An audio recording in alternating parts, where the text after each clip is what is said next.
First time in a long time, but back like I never left. Taking these things as it comes, you know me, I don't read ahead. Watch me burn down everything, BDE on the TV set. When I'm in control on the road, you can never really know what's up next.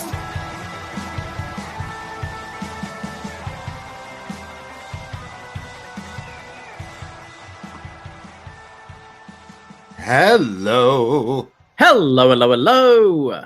Braden Herrington here with Davie Portman for upNXT. You found us at postwrestling.com, Apple, Spotify, whatever podcast app you are using. And it's 10:05 p.m., which means we are live on youtube.com/postwrestling. Hello, YouTube room. How are we doing?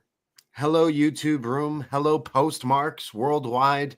And more importantly, hello, NXT friends. We are your NXT friends, and today we're going to talk about some NXT because that's what we like to do here at upNXT. And thank you for joining us. You could be anywhere. You could be listening to any wrestling podcast, but you're here right now with us, and we appreciate that.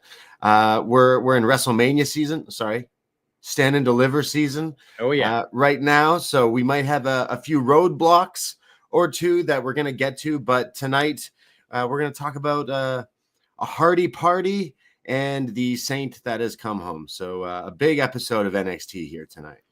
Yeah, pretty newsworthy episode of NXT. A lot set for Roadblock, which is looking pretty good. And if this is what Roadblock's looking like, I'm kind of interested what Stand and Deliver is going to be like. So got a lot to talk about there. We do have some plugs, as always, to get out the way first. But also stick around at the end of our NXT review. We are going to be playing our chat we had with Chris Van Vliet yesterday, where we're previewing Elimination Chamber, talking about some of the big things going on this Saturday in Toronto, theorizing what's happening in the Chamber match, what Cody's soul is going to look like at the end of Saturday, but also plugging some events we've got going on in the city. Chris has some events going on Friday and Sunday.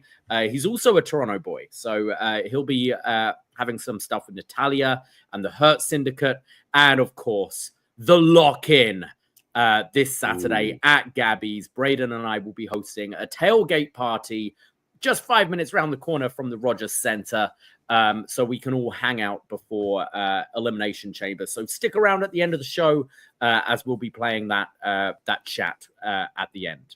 Yes, absolutely. We recorded this yesterday with Chris Van Vliet, and we had a fun little chat previewing Elimination Chamber, talking about some wrestling karaoke and so much more. So stay tuned for that. And while you're listening, Poisonrana.ca for links of everything else that we do, because we got a lot going on this weekend with Elimination Chamber, literally in our backyard here. So very excited about that. If you're in the Toronto area, please come lock in with us Saturday, 2 p.m. at Gabby's, King Street West. We would love to see you because it's going to be a party, and we live the gimmick. We like to have a good time. So get the Poisonranas on deck. Oh, yeah. Get the Guinness, whatever, your water, your Pepsi Plunge, whatever it may be. We've got a new cherry seltzer now, which you might enjoy, Braden. Yes. What's on the menu? Because the Poisonrana seems to be a really big hit. The Poisonranas will be flowing. We've got some Samoan spikes up our sleeves, some banger bombs, I'm sure. All the old classics will be flowing on Saturday, as well as some great songs by folk icon Ivan Rivers. Absolutely, yeah. He's been practicing his wrestling tunes. He's going to be singing some covers live. This is the first time we're attempting this. If you've been listening or you've come out to our parties or been there in spirit, we've done wrestling karaoke. It's been a bit of our gimmick. Worldwide renowned Poisonrana wrestling karaoke. But we thought, hey, what if we get like an actual musician to just perform a little set of music songs and then weave in wrestling karaoke. So that is exactly what we're going to do, and we're going to have a blast doing it. So definitely looking forward to that. Maybe you'll add a new drink to the menu, the Soul Snatcher, but maybe not for Sol Ruca, but for the Dwayne, because Dwayne's had a habit of looking at things taking place in NXT. He's like, Meiko Satomura, Paul, she's not coming on the main roster, is she? So, no. Okay, final boss. And that's Sol Ruca, Soul Snatcher. I like that. Yeah. He'll be your calling soul is himself mine. Bouncy in no time. Yeah. Oh, I don't know about that. Yeah, but yeah. Yeah, we're definitely excited because look, not only is The Rock finally coming back to Toronto at the Sky Dome, but this is a big WWE PLE with not only The Rock on the card, John Cena on the card, and Roman Reigns, maybe, possibly showing up with like that Elimination Chamber. You got Cody Rhodes, you got CM Punk. Like, think of the big names here: Punk, Rock, and Cena all on one show. Is pretty Yeah. Let alone It sounds a stacked show. Yeah, I'm really excited for Saturday. I'm excited for the whole weekend. I think it's going to be a great time. I live just around the corner. I've started seeing, the trucks are in town. They're putting up all the faces around the Rogers Center of all the different wrestlers and stuff. So yeah, it's getting exciting. Not going to Mania this year, but this is kind of scratching that itch, if you will. Yes. Not only did we have a little interview with Chris Van Vliet that we are playing at the end of the show, but we did go live this past Sunday over on our own YouTube channel. Search Poison Rana in your podcast app or on YouTube. Give us a follow, a subscribe, and check out our show because we definitely talked a lot about The Rock and the promo with Cody Rhodes and the Soul. Like I mentioned, CM Punk being there as well. Maybe the favor is something else. Maybe corporate Punk is the one to retire Cena or down the line or something. Like, there's got to be something going on, and it's interesting to have all these people who really hated that Rock promo, but now it's getting everybody like, what's this going to lead to? Is it going to lead to something good? Hopefully, it is. So very exciting. Are we going to get corporate Cena? If this is Cena's last year, wow, would he think like, all those years I never turned heel. I could do a 3-month heel run, maybe. Oh my God. And then, of course, we'd all cheer him, right? We'd all be like, get the biggest pop reactions. It would be super bizarro world. Yeah, it'll be Austin at WrestleMania 17. Yeah, it's like people won't give a shit. We're just going to cheer for you anyways.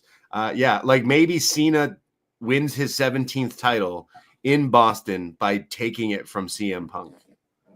Is that a bold prediction? Wow. Like, that could be the match, his last match ever, right? Yeah, Edge is in the other company, so Punk naturally is the biggest. Punk and Randy, I guess, but I prefer to see the Punk match. Yeah, absolutely. So definitely excited about this weekend. And again, if you are in the city, look out for us. We will be attempting to do some sort of live reaction show that we'll upload right after Chamber as well. Yeah, I'm not sure if we're going to do a Sunday show this week because we are actually going to go and try and attend the Chris Van Vliet show with the Hurt Syndicate, which takes place around the same time as we normally record Poisonrana. But with it being right here, we decided that we're going to try and just do a quick, maybe 30-minute thoughts on Elimination Chamber, as soon as the show ends. Won't be going live with that most likely, but just look at your feeds, subscribe to us, Poison Rana, wherever you find your podcast, and we'll be dropping it that evening at some point. So CM Punk, Logan Paul, is that a teased WrestleMania match coming off the slap from Monday Night Raw? Is that something that we could be getting? I kind of hope not. I don't know. Are they drawing straws backstage? Like, fuck, who's got to be the Logan match? They've definitely, I mean, this is something they've teased, right? Like, are they just teasing this for Chamber? Is this going to be a bigger match? I really don't see this being Mania, but you could have this as a big episode of Raw. I think, isn't Raw in Madison Square Garden the same week as Roadblock, isn't it? So okay, that could be a big, Raw match, maybe Logan and Punk, kind of on their Roadblock to WrestleMania. I see that more likely than Mania. I think Punk's going to be featured pretty heavily. Of course, Paul is most likely going to have a WrestleMania match as well, but I don't know. I think it's all very well having a Seth Rollins and Logan Paul at a WrestleMania, but Punk, with this stage of his career, he's only got so many big matches in him. And is Logan Paul at WrestleMania a bit of a waste? I think so. Yeah, and the same goes if it were to be Cena's last WrestleMania match. That's kind of for sure, right? It's just kind of weird. So I don't know if maybe it's AJ Styles with that tease on Raw as well with them backstage. So Well, you get AJ and Braun teased as well, haven't you? Braun Breaker. So yeah, I don't the know. ladder match, IC ladder match, they could do that.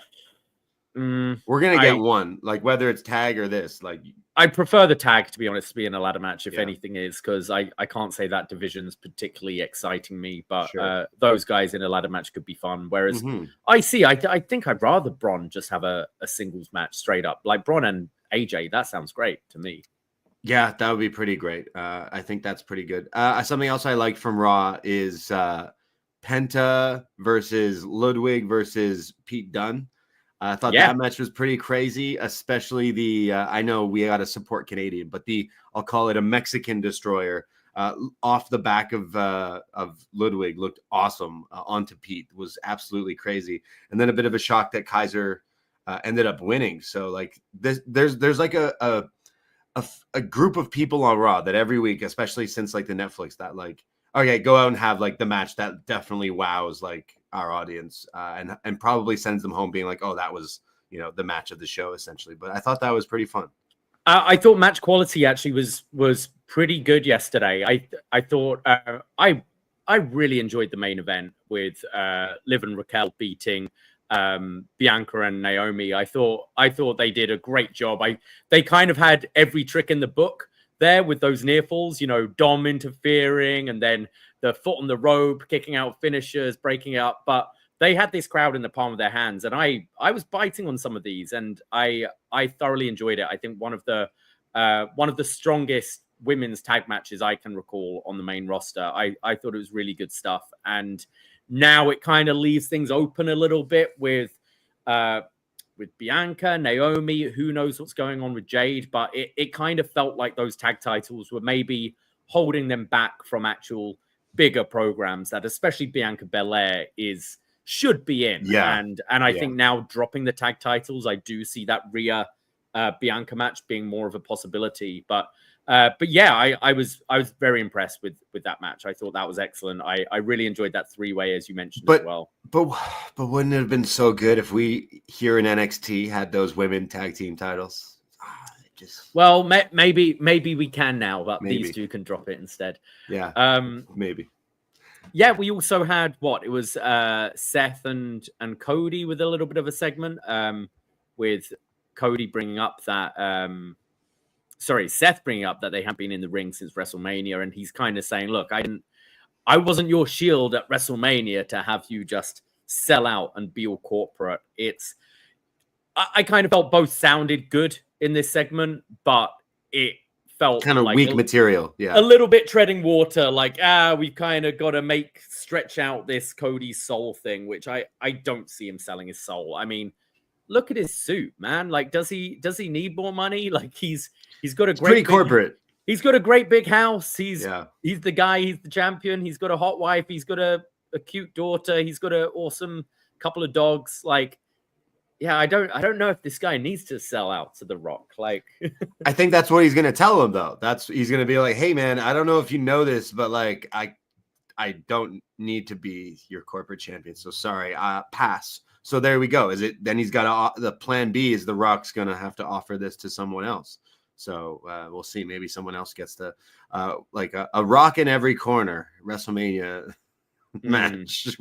We'll see after Saturday. But like Seth trying to be like, hey, there's a chance I could win this chamber. It's like, man, you guys had some great matches, but I do not want to see Seth Cody in the near that near ain't future. happening, is it? Yeah. It was like the same last year where Seth came out and was like, hey, I know you want to face Roman, but you could face me. We're like, Seth, but I'm sure it'll be a great match again, but that ain't happening.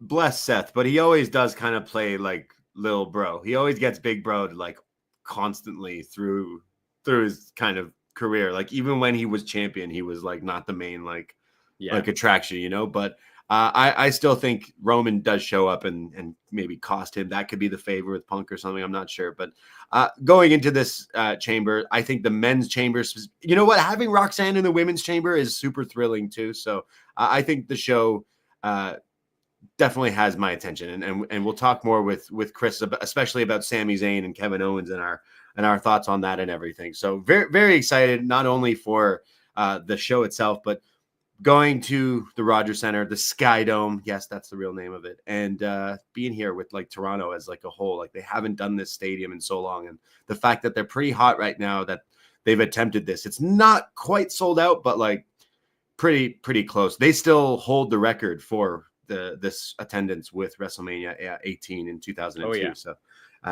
I'm super excited. And again, if you are in the Toronto area, come to the Lock-In and definitely say hi if you see us wandering through the streets, or hit us up for recommendations. We'll be out and about and out and about here in our great city. It was warm today. It was nice. It was almost like shorts weather. Now I'm not trying to jinx it, but like I was feeling it was beautiful. So it does look like it's snowing on Saturday. Oh, fantastic. So we will be locked in. We'll be snowed in. Come to the snow in on Saturday. I don't know. Mayor Chow was like, hey, we can't be having this again. We can't be having this. No more snow needs to be cleared. Yeah, Doug, get those weather machines out. Turn off the snow. We're not this weekend, please. Too much WWE. Something I haven't talked about is, John Cena's last time ever tour is a big drop. And I was waiting to see what Jays inspired, because it's the home of the Blue Jays. Come on, Canada's team. What Blue Jays inspired Cena gear, but man, I can't even like try to lie to myself that I think this one looks good. Like I don't understand why there's a door on the back of this T-shirt. Like just the worst is. I'm not a graphic designer, but you give me like 10 minutes, I'll probably come up with like a way better John Cena Blue Jays. It's not even set. really It's probably $100 for like the socks, and it's weird when Cena wears the socks too. Like, why is there a door on it? This is not a good shirt, and I wish it was, because it's not even really proper Blue Jays colors. Like I'd go for the royal blue if I'm doing a Blue Jays thing, and like try and get the bird incorporated somehow. But yeah, the great big ugly door at the back. It looks like Elmo's gonna open it and say hello or something. It's not great. And then the socks and like everything, like they're really like, I bet you they'll make so much money when it's all said and done, when this tour is over. So like I get it. And you know what? I'm saying that I don't like it, but I bet this will sell out. I bet this will be completely gone. But you know what is going to be gone, and what you could buy and doesn't look dorky and lame like that Cena shirt. You've only got a couple more days to get from Chop Tees the Poisonrana varsity jacket. It will be gone by the end of this week. There's still a few left. So go to chop-tees.com/Poisonrana, and this is the final clearance, 40% off. It's a bargain for like, I think it looks really cool, but also nice warm jacket. The quality is pretty damn good with this. So I've worn mine a bunch. You'll hopefully get it in time for WrestleMania. Like I know the jackets take a little bit longer to ship out than the t-shirts, but you should have it in time for WrestleMania. So if you are going, not that I think you'll need a varsity jacket in Vegas in April, but wherever you are in the world, it's still pretty cold, and you can chop-tees. chop-tees.com/Poisonrana, and you can check out the jackets. There's only a few left, and like we said, 40% off. And once they're gone, we're never gonna make them again. They're one of one kind of deal. So if shout out everyone who's got one, and if you did, please send in more photos. We love to see you, and not just the jacket, but we got toques, we got hats, hoodies, and all sorts of stuff, and it all goes to us. So if you want to support the podcast and you can get yourself some swag, chop-tees.com/Poisonrana. And hey, while we're plugging, you can also support by getting the gift that keeps on giving to yourself. Patreon.com/Poisonrana. It's $5 to become a friend to get a whole month's access. And this is probably the most like stacked month that we've done in quite a while. So this is $5 already. You can just, sign up, see if you like it, and then check out all the shows while subscribed, because we have archives of like hundreds of different movie reviews, best match ever, retro NXT reviews, and so much more.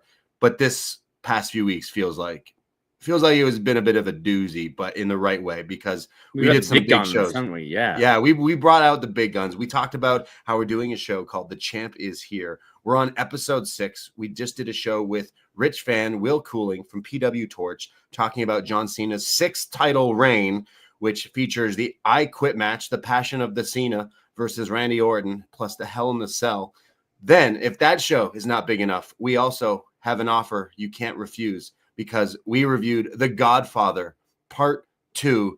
Some call one of the greatest movies ever made. We finally watched it and then we talk about it. So listen to hear first impressions of a very popular movie, which spoilers, we really did love this movie. But do we love it more than part one? And do we love it more than Ratatouille? You have to find out by listening. And if that's not enough. Sorry, some people there will be like not aware that it's the same guy that picked Ratatouille for us. Did we like Godfather Part 2 as much as Ratatouille? You're gonna have to listen. Ratatouille is also a really fucking lit movie. But then, okay, we're going to the Rogers Center, Sky Dome this weekend, and we thought we're on the road to WrestleMania. Why not, Davie? Why not do the show we've been waiting to do? WrestleMania X8. Icon versus icon. Yeah, this is a long show. I've been watching it over the last couple of days. There's a lot of matches on this show. But yeah, that's just really the hardcore title matches you're talking about. Yeah, absolutely. Throughout the show. We're going to be diving into this show tomorrow. You still have time to leave your feedback. I know a lot of our listeners are, from the city, might have even been at this event. But also, I think a lot of us were fans back in 2002 as well. So I'd love to hear all your feedback about this. So obviously, we're going to be talking about Rock and Hogan, Jericho and Triple H, Saliva, Disturbed. No, not Disturbed. Drowning Pool. They're all the fucking same. No. Undertaker, Ric Flair, Kane, Kurt Angle, Maven Goldust. Yes, so much to talk about. I'm really looking forward to this review. Yes, very excited to chat about WrestleMania 18 from 2002 here in Toronto at the Sky Dome, and we'll be there this week. So this will be out tomorrow. We're recording tomorrow afternoon. Get your feedback in. We'd love to read it on the show, as we always do. So all those shows plus so many more, check out our Patreon. We have lots and lots of fun doing the pods, and appreciate all the feedback and the support out there. Poisonrana.ca for all the links of everything else that we do, including that Saturday Night Live show. I'm getting some feedback from that. Thank you, everybody. I appreciate the love on our Pollock and Jordynne and myself talked about 50 years of Saturday Night Live in a very long podcast. But if you're an SNL fan, it's definitely for you because we chat all about Chippendales and digital sketches and so much more. And that was just the stuff off there. Yeah. Yeah, exactly. So now we can talk about the show that we're here to talk about, and that is NXT. I think it's time. Let's do it. NXT from February 25th, 2025. And we are not in the PC, but we are in Cincinnati, Ohio here. I had the name up, and of course I closed what it was, but it had a funny music name. What's the name of this place? It was like the Joe something arena. The Joe Dirt Arena? Andrew J. Brady Music Center.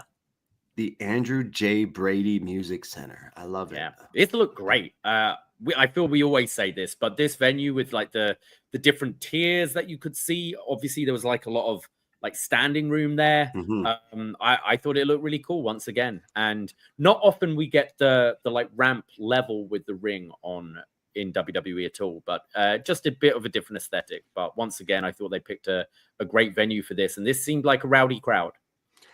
Not always do we get the ramp connected to the ring. And, I don't know if I'm on an island here, but I was like, nobody better fucking jump off that thing. Nobody jumping off ramps connected to the ring. No more.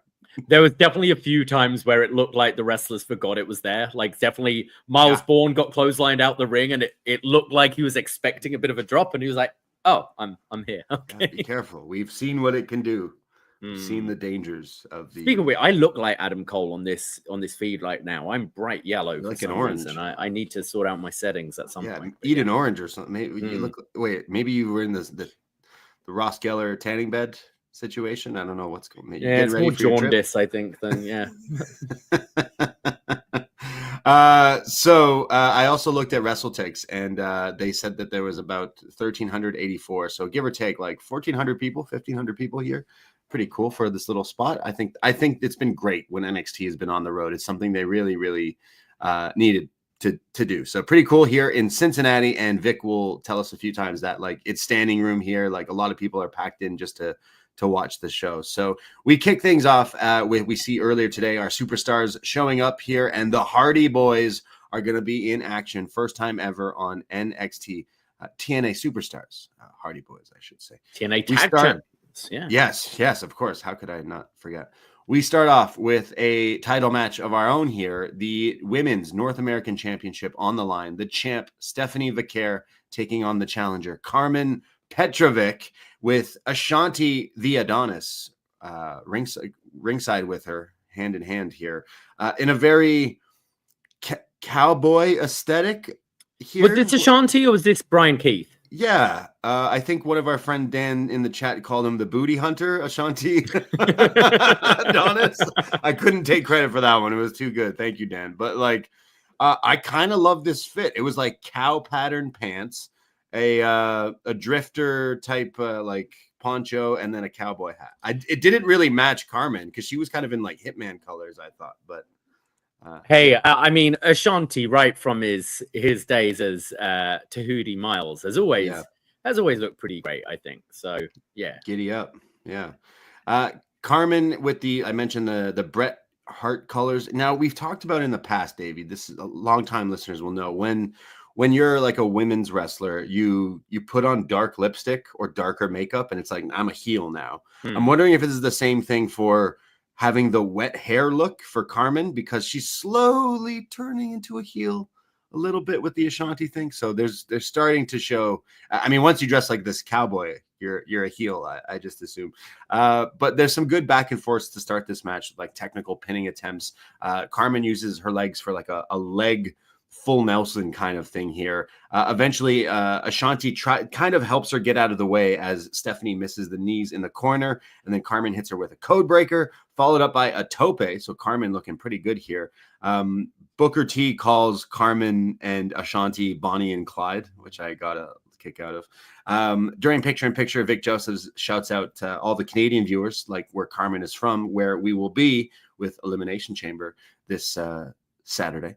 When we come back, Stephanie comes back with a series of back suplexes, and then there's as some call it, the greatest move in NXT history, as Booker T just almost has a stroke, the face smash from Stephanie Vaquer, as Vic Joseph says, "Oh, Booker T, someone get him a cigarette." Thought that was pretty funny. Stratisfaction from Karmen, and then like the spinning kick, like the Robinson special type thing. And then Stephanie somehow kicks out of that, comes back with a 619, and then there's a super kick battle between the two, but then there's a nasty looking dragon screw from Vaquer, which then she sets up for the SVB, the the like double underhook backbreaker, vertebreaker type thing, and she pins Karmen Petrovic to retain the women's title. I know we don't like that move so much, but I think it looked the most impactful it's looked here on Karmen, and it's what put her away here for a pretty fun opening match, I thought. Yeah, I enjoyed this. I thought this was one of Karmen's best outings, obviously up against like more of a veteran in Vaquer there. I'm looking for, I like the stuff they're doing with Karmen and Ashanti, and I think we're all waiting for her to fully turn heel to kind of have the most fun you can with this character. But I appreciate that it is a slow burn, and I think what they're going to do is just gradually be more obnoxious week after week until they're full on heel, because they're still, they're baby faces who are a little annoying at the moment with how much we all know those couples, who are all over each other. And I think if you keep building it up gradually, these could it could be a really fun heel act, and I think it would also add a bit more drama to some of Karmen's matches, because realistically, this is Stephanie's first defense. No one sees Karmen winning this, but I think if you start having those things where, Ashanti can help her out a bit more, it could add maybe a bit more kind of juice to her matches and believability that she could sneak away with some of these wins. But I thought a good showing from both. I've been enjoying Vaquer very much. And I think of all the new people, she's kind of impressed me the most so far of these sort of big imports NXT have brought in. I think absolutely. I feel she's the one who's connected with the crowd the most at this point as well. Totally agree. Like, she is my favorite that they've got, and like I think the best women's wrestler that they've got right now. And like we'll kind of jump ahead to kind of what happens here, but like I really love this match. I think Karmen is really starting to like improve even more so. So like I'm loving the stuff with Ashanti. Has been kind of funny, but now we even got a good match. But so far, everyone who's stepped up to Stephanie has had a good match with her. But I'm liking the stuff with Ashanti and Karmen, and I see the improvements there. And of course, she's from the 6, so we got to represent there. So I actually really got into this match, but I think Stephanie Vaquer is like the best maybe they've got on the roster.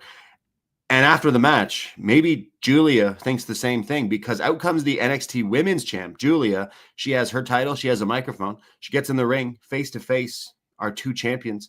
And she says, "You say you're the best champion. Well, you're not, because I am. So why don't we find out who is champion versus champion?"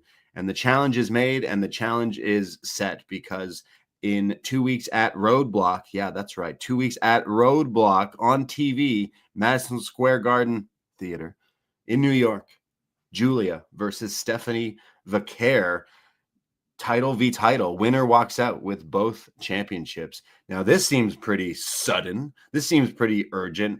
And that's kind of where I was leading to. Is Stephanie so good that they're like, these are rookie. We need to bump these up. You need to go on the main roster like right now, like yesterday. Let's go. Yeah, I think that's the case. Or are they, or Julia, and they want Stephanie to hold both. It is really quick. Like this is only the 3rd person who's held this North American title to start with. Like it only came about last year, I believe. It's pretty new. And I thought at first they were setting this up maybe for Stand and Deliver, which feels a little further away. But no, Ava confirms it's 2 weeks' time at Roadblock.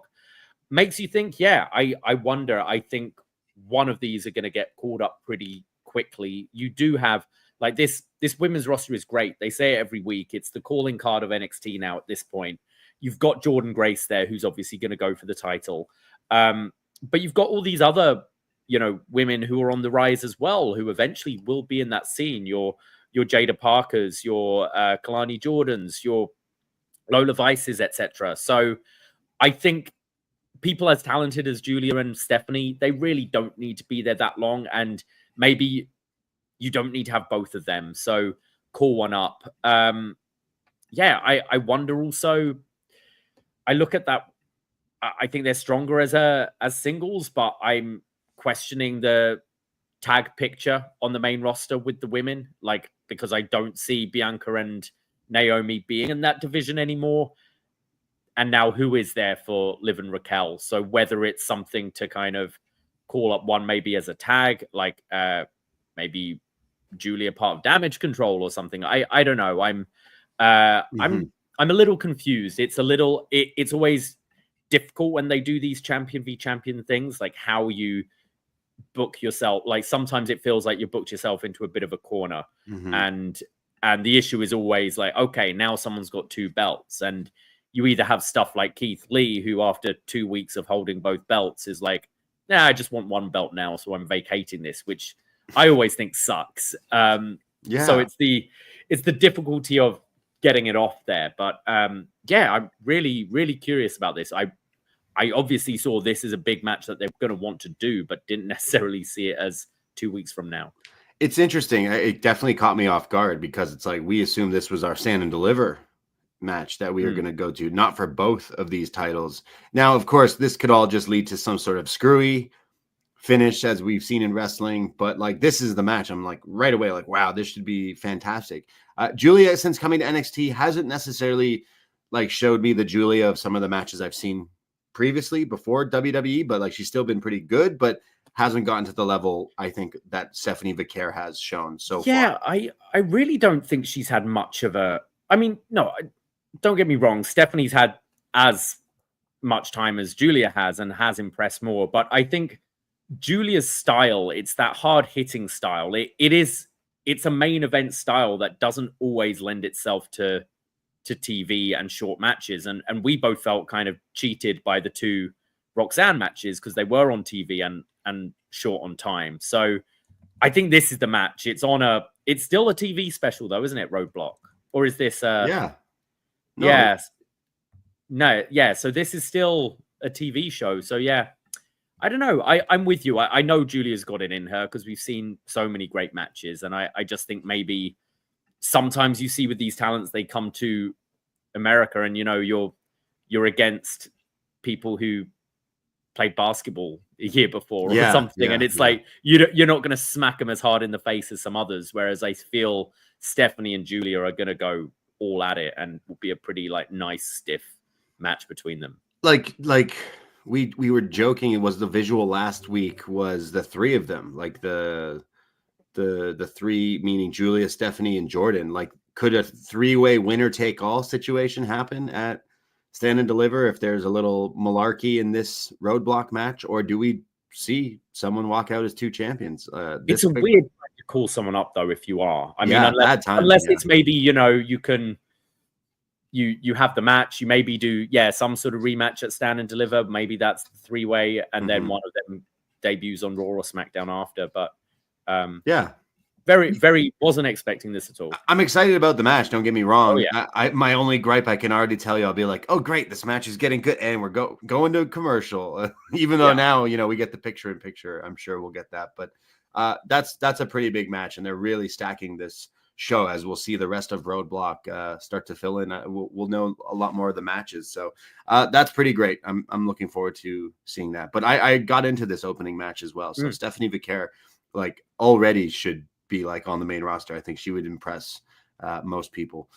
We go to Ariana Grace backstage with her father, Santino Marella, and he mentions that tonight the X Division title will be on the line representing TNA, where he's from, and that the Hardy Boyz, as he calls the Hardy Boyz, will be looking for that match against No Quarter Catch Club, or whatever he called them. Lola walks in and says that she's looking for a fight, and kind of teases like, hey, Ariana, fighting because of your father, alluding like, hey, look, that's your dad. He kind of came out and was like, hey, since Stephanie and Julia and Jordynne Grace have come in, I have barely had any matches on TV. So what's going on TNA? Yeah. Can I be on TNA? Do things happen over there? Can I get booked? And she mentioned something about family, teaching you how to fight. So then lays a challenge, and we'll see Ariana versus Lola later tonight. But yes, father-daughter moments here. Lexis King shows up because we're in Cincinnati. Not only is it home of what people always say, the famous Skyline Chili, but it's also home of Lexis King. And it's his hometown, so he probably had this barber ready for this extreme look here, this crazy facial hair as always. But now he's also added like these braids, this like Jericho-esque pigtail type of thing. We'll get into it. Maybe it's like how The Rock's entrance grows every week. Just Lexis just gets more and more ridiculous looking. So crazy. Like, just think, if you're thinking, okay, what can I do with my facial hair? Okay, I'm going to do that. I'll get a Sharpie drawn on. Okay, what do I do with my hair? I'll put it in ponytails. Like, what's next? Like, what is this? Armpit hair? It's pubes? Who knows with this guy? He's got his cup, and he's walking around, and Oba Femi is there. And Lexis King mentions like, hey, tonight I'm going to beat Moose for the for the TNA X Division Championship.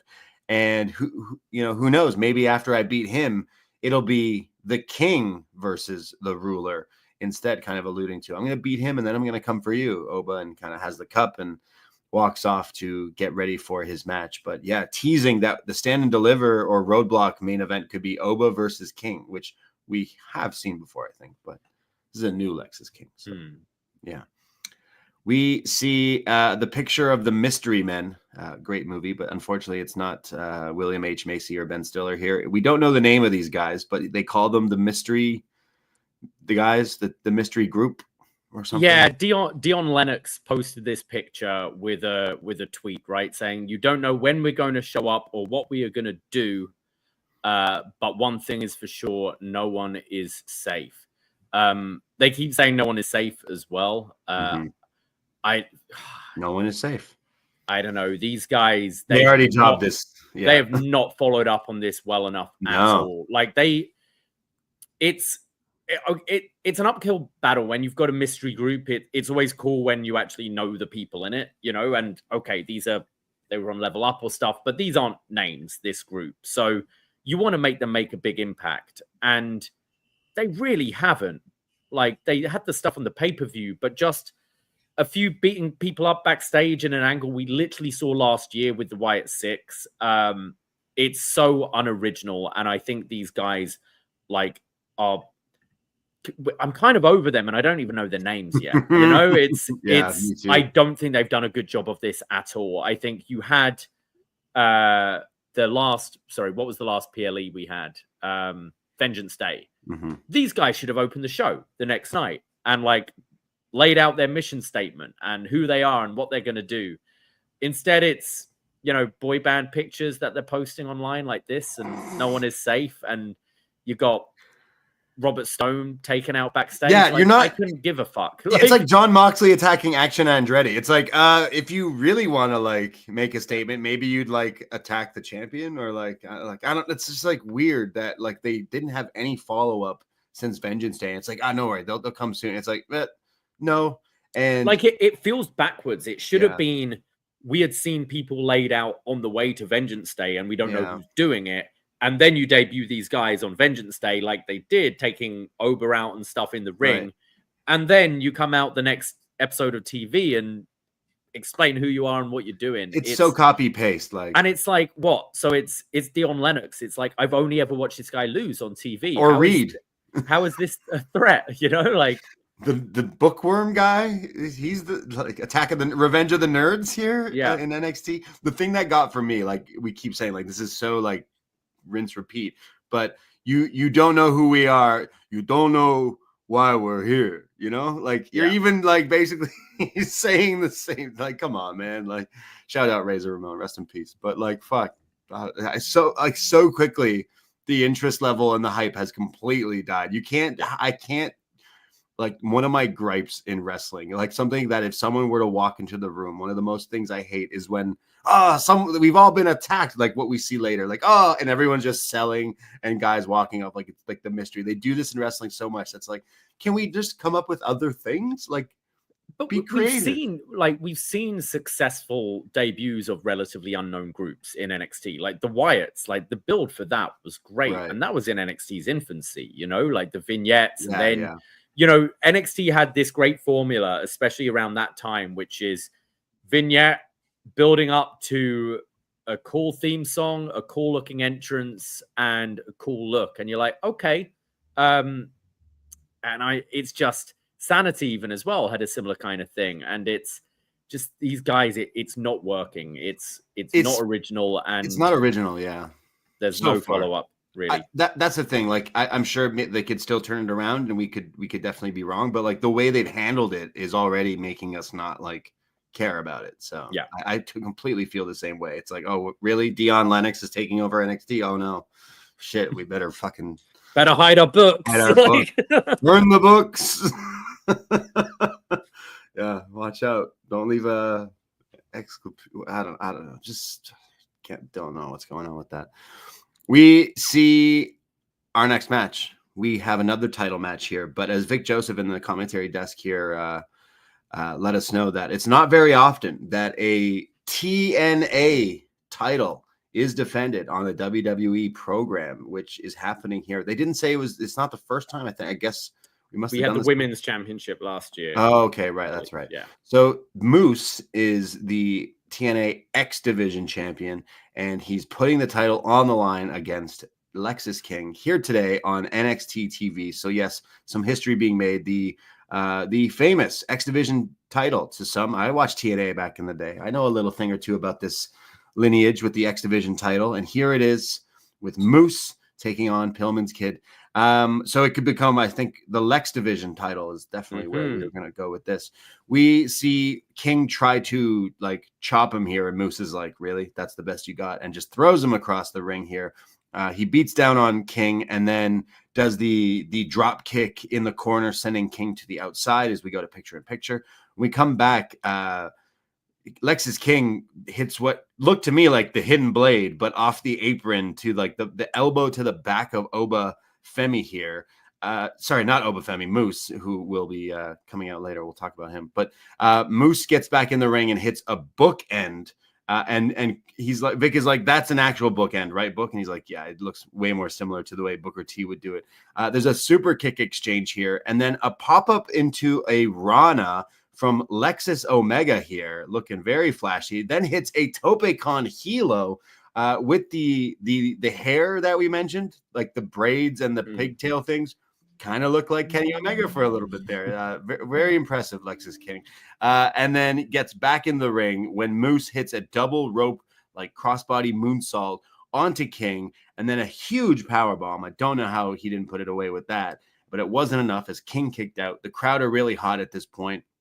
Lexis hits the coronation, his finisher, but Moose kicks out. He doesn't know what to do. He tries to go for something else, but Moose runs the ropes and hits the spear, kind of, and pins Lexis King to retain the X Division champion. Yeah, he does the like flipping spear, doesn't he? Not a good spear. He barely hit him. The crowd completely were so loud for that power bomb, but when he hit that spear, they went, "Oh, that was it." But I thought this was a pretty fun match. There was a little bit of a bummer with that spear, but yeah, sometimes when he hits it well, it looks kind of cool with the time. Flip. But he barely touched him. He barely touched it, but I thought this was pretty good, and the crowd really getting behind kind of both these guys. Like, it's cool to see Moose, first time here, TNA wrestler on NXT, WWE TV. I know he's excited, but then it's like Cincinnati with Lexis King. So I felt like the crowd were just like cheering for both, and we got some fun spots between the two. I think this maybe like over delivered for me. Yeah, I thought this was a puzzling match for Moose to start with last week, but then realizing it's in Cincinnati and Lexis is like the freshly turned heel Lexis King is going to essentially play babyface here. It just worked so much. Like, Lexis is a character that can lose because he's a heel. He's a piece of shit. Like, you want to see him get beaten up.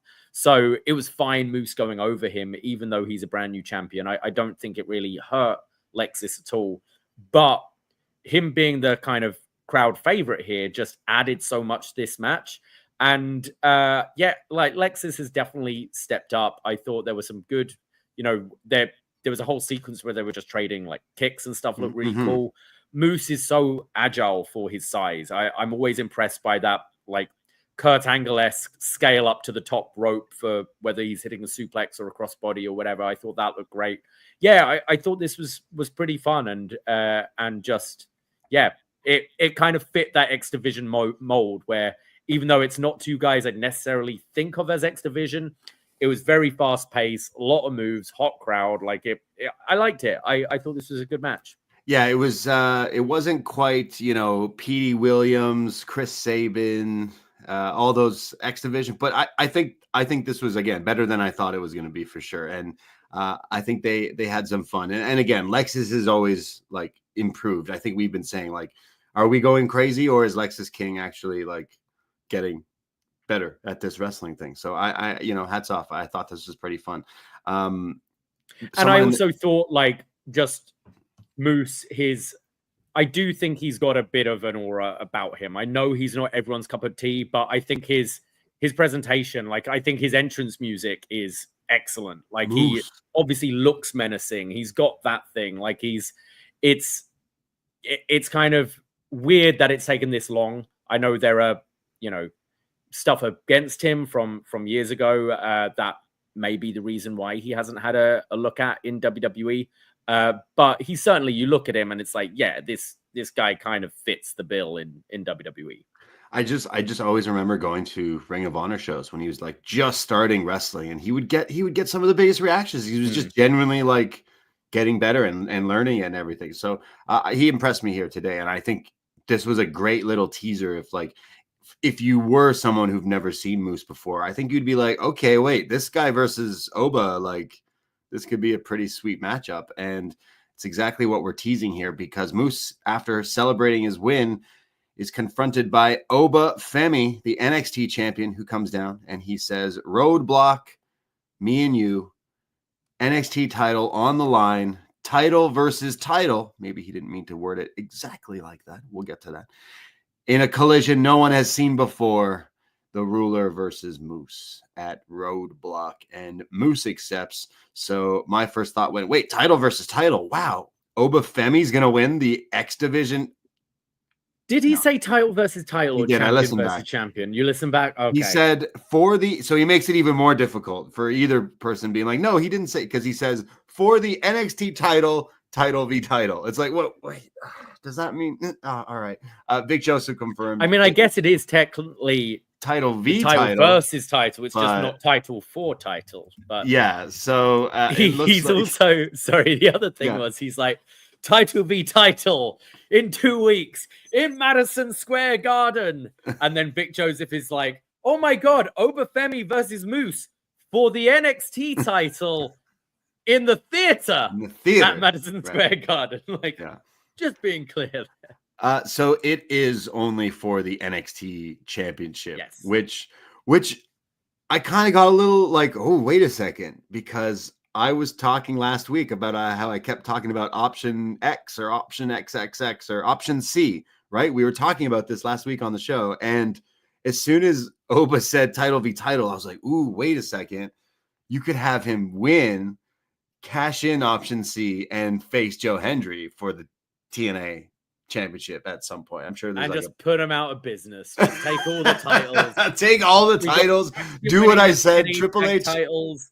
Triple H, just buy the library. Cora Jade is going to be the TNA women's title. Yeah, so how about a partnership, guys? So it goes like this: we take all your titles and beat all your champions. How about that? Yeah, it works for us. Fine. It's fine. It works for us. I think this could be a really fun match. I'm hoping I know the levels maybe quite aren't there, but a sort of Dijak Keith Lee style thing. I think think there'll be one crazy top rope move with these two big guys. Sure. Like we've seen Moose do it before, and I think Oba could be capable as well. So I think this will be a hoss fight, and I'm really looking forward to this one. So yes, Moose versus Oba 1-on-1 NXT Championship Roadblock at Madison Square Garden Theater. But very excited. I think this match could bang. Just quickly, do you still think Trick Oba is the end game here for Stand and Deliver? I think so. I think when we get to a certain segment later, we can talk about that, because I'm really not sure anymore. Right. Well, we go from that. We go to a vignette video package for the Learning Chair. We don't have quite a name for these guys yet, but Sean Spears talking about the learning stool, more like, because all these guys were on a stool, aren't they, spinning around? I don't like that name as much. Stool, it reminds me of poop.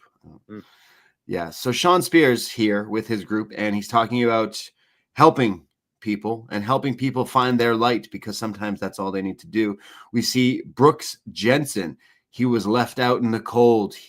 Somebody got a haircut. Yeah, look at this. Yeah, fresh cut, fresh start here for Brooks Jensen. Looking very fresh, Brooks. Very, very nice. Talks about how he was left alone and to fight for himself, and now he's gone through a complete transformation. As long as he didn't go to Lexis King's guy.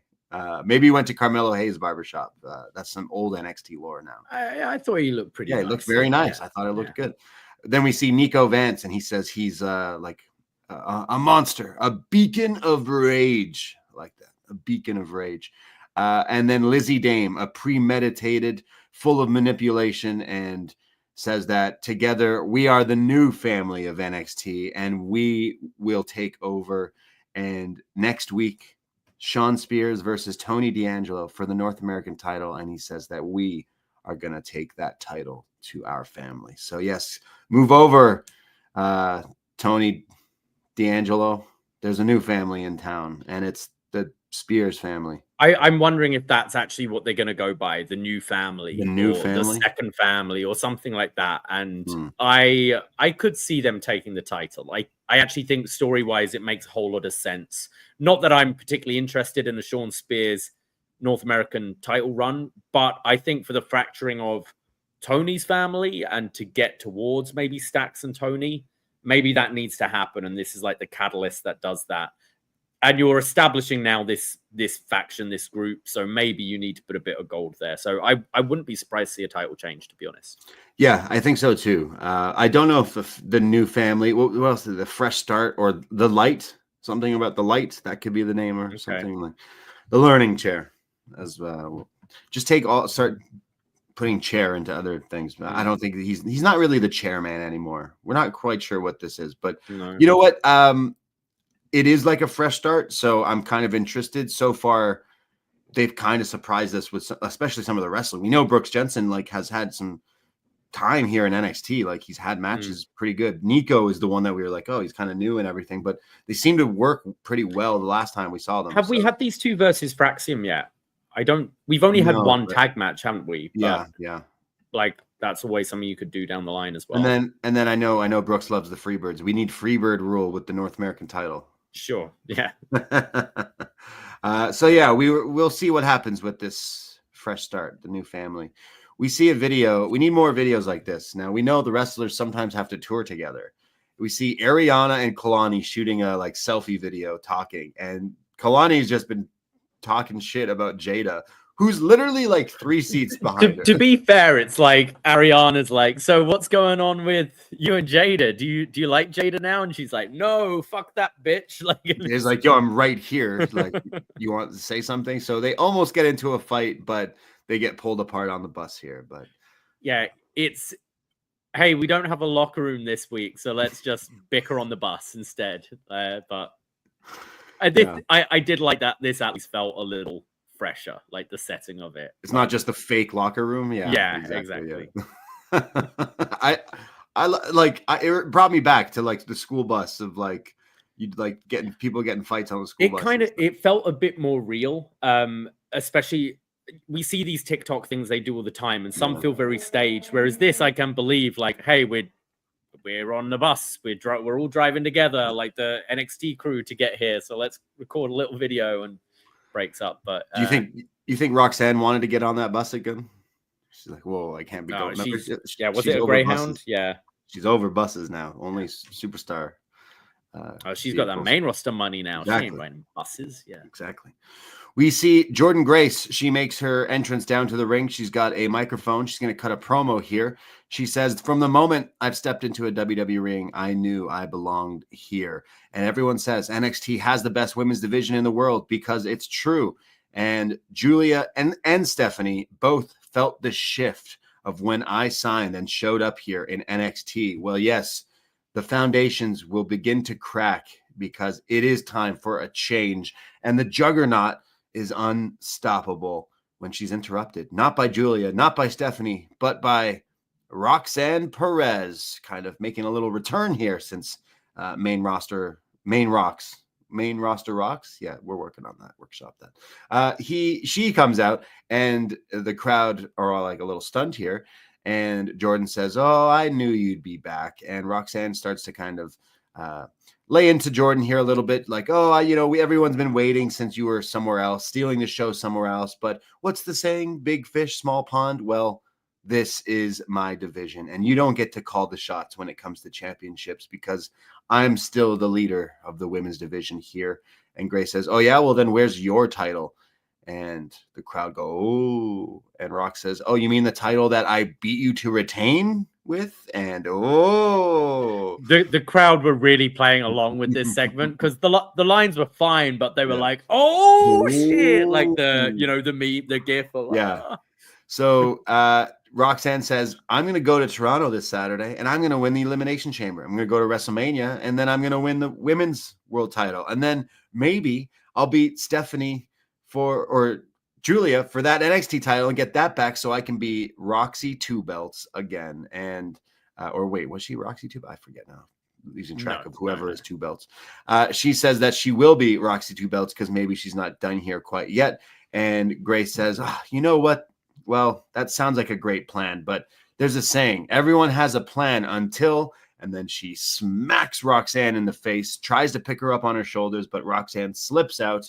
And it looks like maybe Jordynne was slipping out of her shirt possibly because there's a huge black screen, cuts away to only Roxanne here. But it looked like she was whoa, almost lost everything there for a second. But if we're leading to Jordynne Grace versus Roxanne, which is assuming a possible roadblock match as well, or stand and deliver, I'm not quite sure, but I want this rematch and I want it now. That's something that I'm not sure. Yeah, I feel this match will be Roxanne's last match in NXT. It's a big match to go out on. normally go out on your back. It puts Jordynne Grace over big. You know, she gets her win back because she did lose against her last time, and thrusts her right into the title picture. Now, we've already had 3 matches announced for Roadblock, and they're 3 pretty big matches. So do you just hold this one off for Stand and Deliver, or are we going to burn through it now to get to Jordynne challenging for the title at Stand and Deliver, which I'm not sure. Either way, I'm excited for this match. I think these 2 had a good outing last time, so I'm looking forward to see it again. But yeah, there's still a bit of questions. Like, we know Rox has moved up.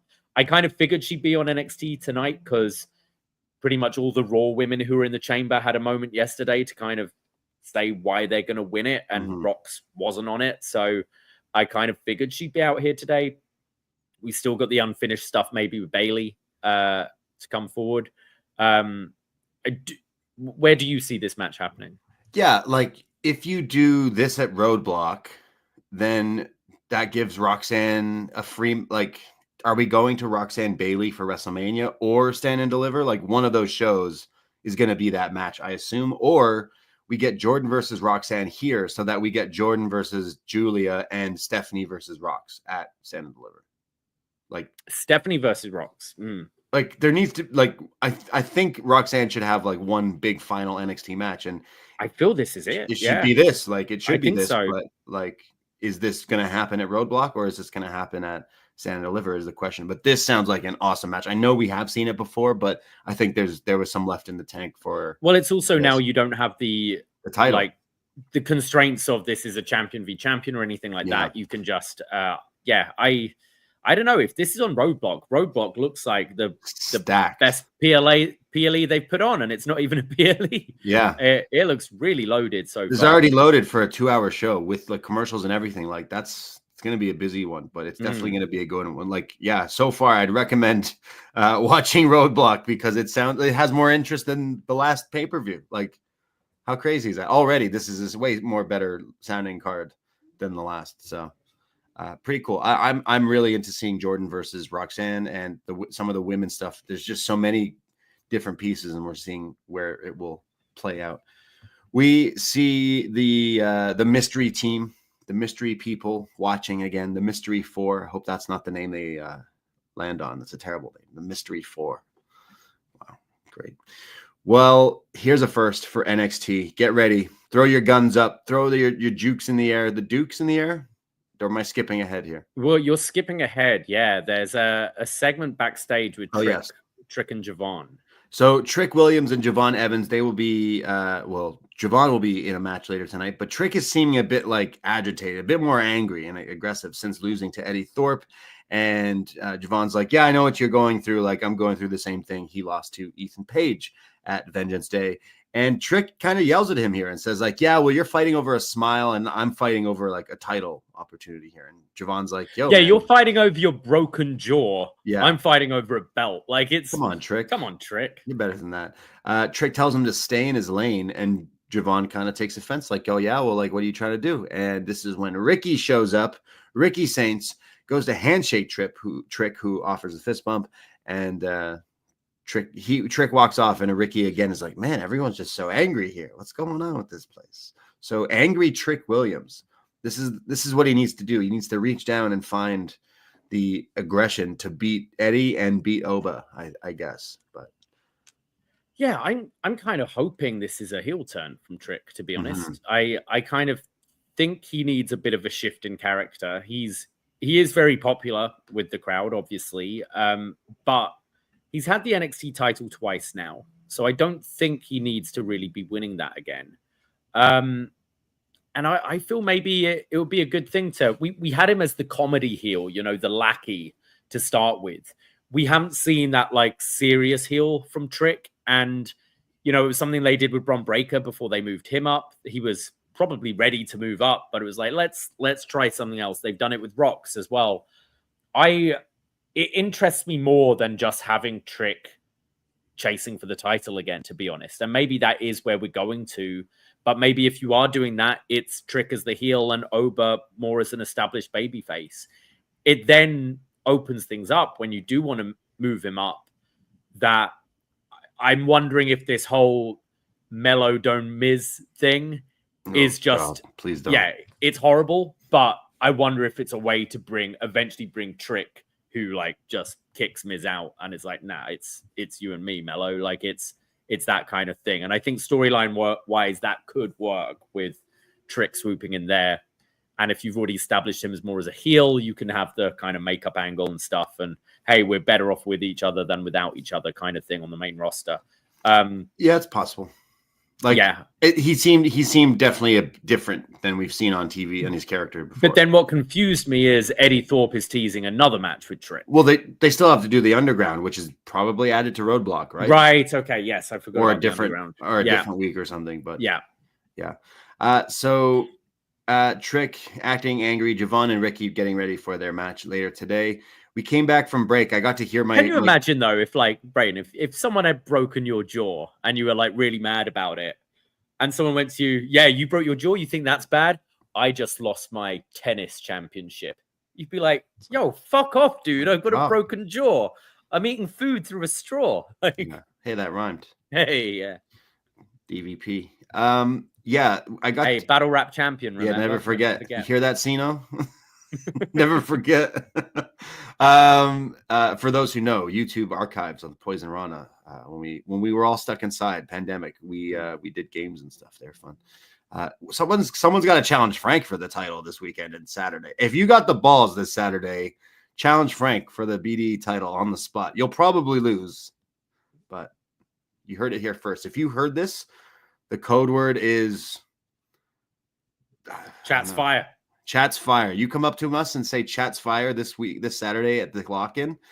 Fire Frank will be in attendance, and I'll give you a title shot. Frank's listening like, wait, what? Yeah, for those who know, you know. So you know how I love the break music for Netflix NXT. It's like rave music here, EDM shit. I got my 3.5 minutes, and I'm just losing it, just partying in my living room. But then it came back from commercial, but the music was still playing, and then it cut to Jada, and then it cut back to the music, and I didn't really get to watch this promo, but I'm gonna assume that she Jada said you got to keep your head on the swivel. She got up next, and she got next. Yeah. I did hear her say Jada Parker don't play, so she's pretty upset that Kalani was talking shit on the bus. So is this match added for next week? I think so. So I can't remember. Yeah, but it's gonna happen because she got next. She got next. Yeah. We go to now. You can put your dukes up. Let's go. Crank it up. Let's go. The debut on NXT of the Hardy Boyz. They call them just the Hardys now because they don't have the license in TNA, so it's the Hardys. And they're about 50 years old as well. So they're not boys. You know what? They're not. No, these not new boys, up and comers. Boys with a Z. Come on. Are these LFG guys? Are these from Evolve? Like, who are these kids? Yeah, these new up and coming boys, the Hardy Boyz, making their debut on a developmental show here in WWE. I was pretty excited about this. It's pretty cool to see these guys and this whole crossover, and the TNA tag champs, the Hardys, come out. We got Jeff with his face paint. They got the music too, of course. There was such a great moment where Vic says, "This ovation is so loud that even Miles can hear it."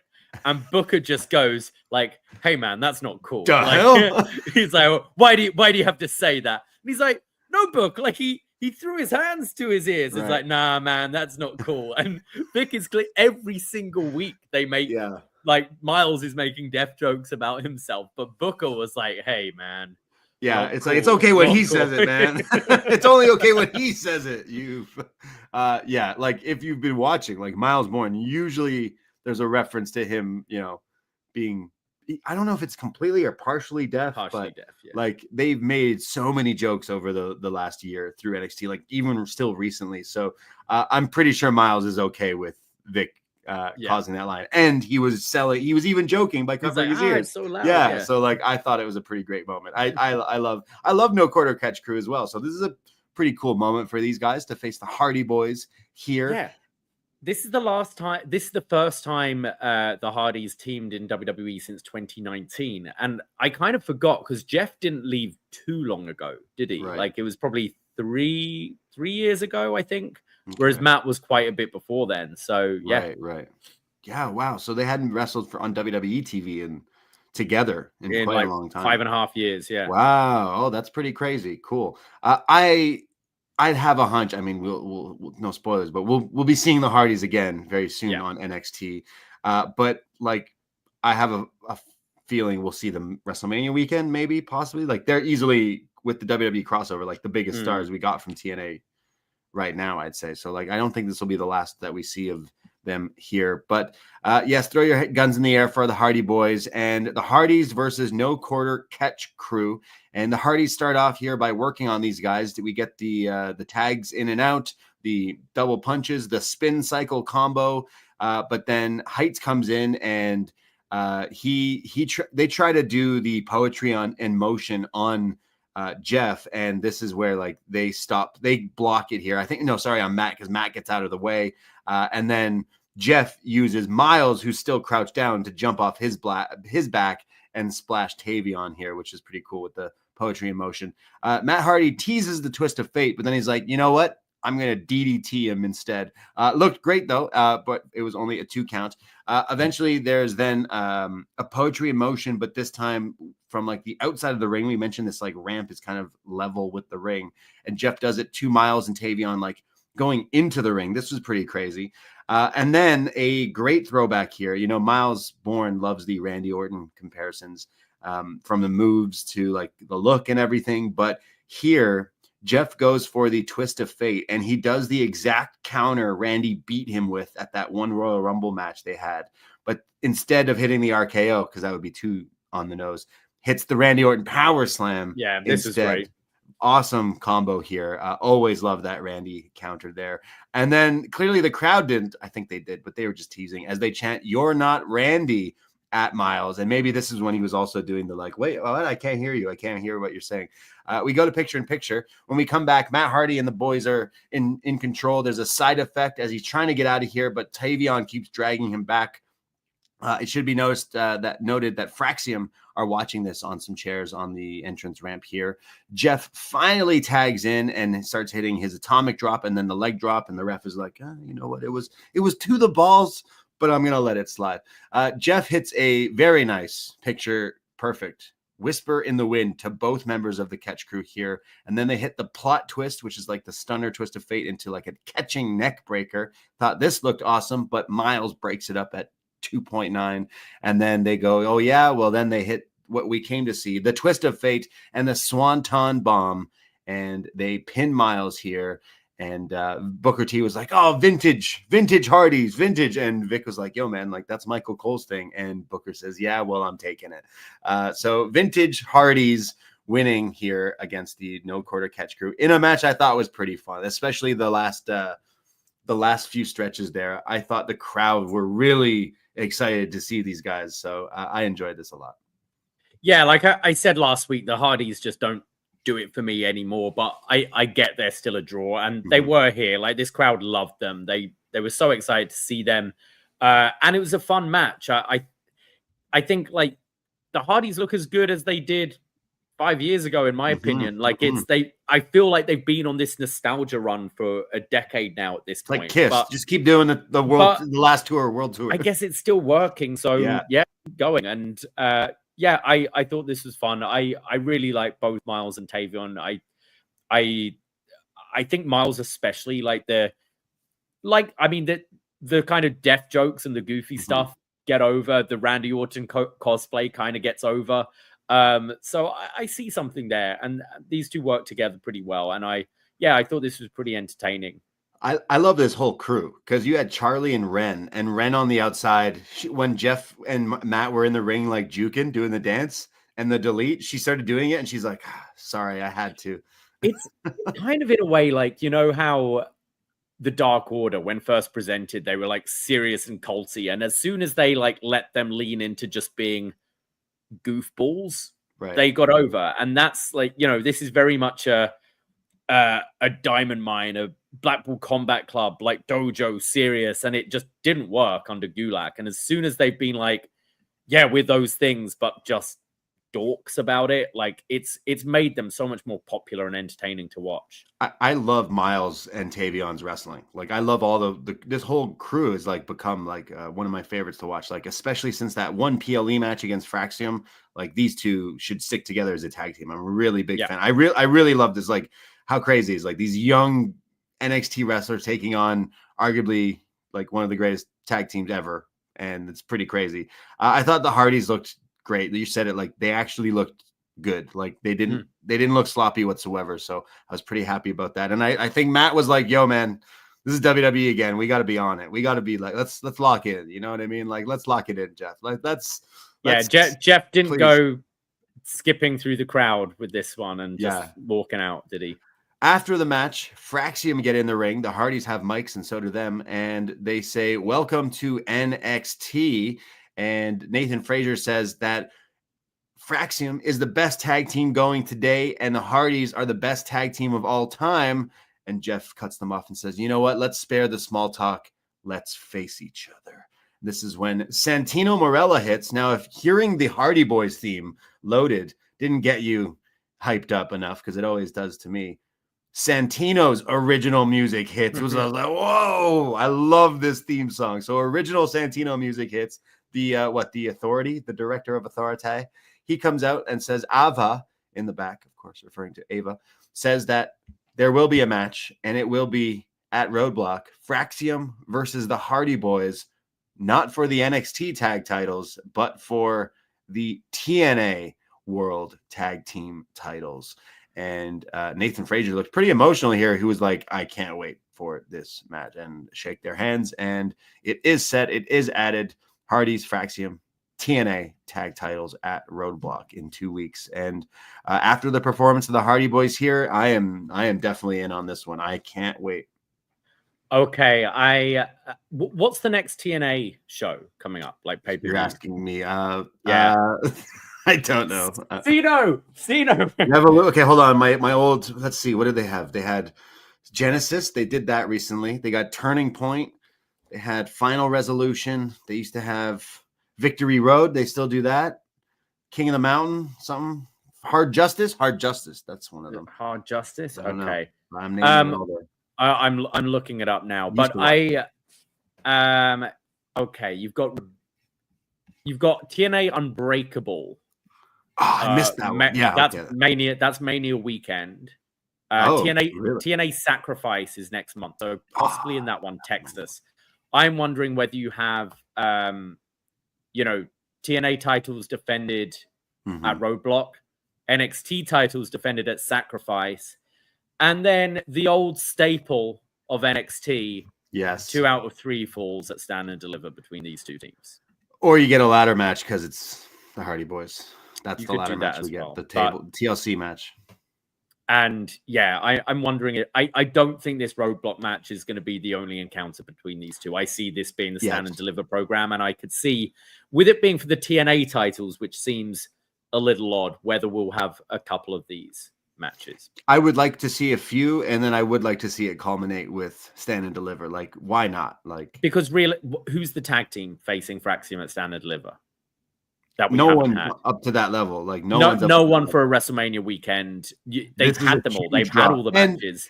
And I mean, are they going in the Hall of Fame this year? That'd be the time to do it. Okay. This TNA deal was clearly like, oh, they have the Hardys. We could definitely use them again. Like that could be they're still a big draw. They offered Jeff before, didn't he? They offered Jeff, and he said only with Matt. Yeah. And hey, look, they got them both here. And you know what, Davie? I was just scrolling. Okay, I wasn't. WWE Shop today. Shocking to see brand new Hardy Boyz merch. So I could imagine them going into the Hall of Fame. Come on, they deserve it. More than deserve it. Yep. But like, I think that'd be pretty cool. And you get to see them wrestle, the best tag team going right now. Like, pretty great. This is definitely a draw. Like, okay, who do I love right now? Fraxium, best tag team of the year. Okay. Who are they going to face at WrestleMania weekend? The best tag team of all time. Sold. Okay. Do it. Let's go. And I thought they looked good today. I think this was maybe a test. All right, go out there, and if you can wrestle these two wrestlers from the wrestling club Catch Crew, like, let's see what you can still do. And I thought they looked pretty good. So I'd definitely watch a series between these two teams. So that makes it 3 matches now at Roadblock. It's Moose versus Oba Femi. It's the Hardys versus Fraxium, and it's Stephanie Vaquer versus Julia. So that sounds like a huge show.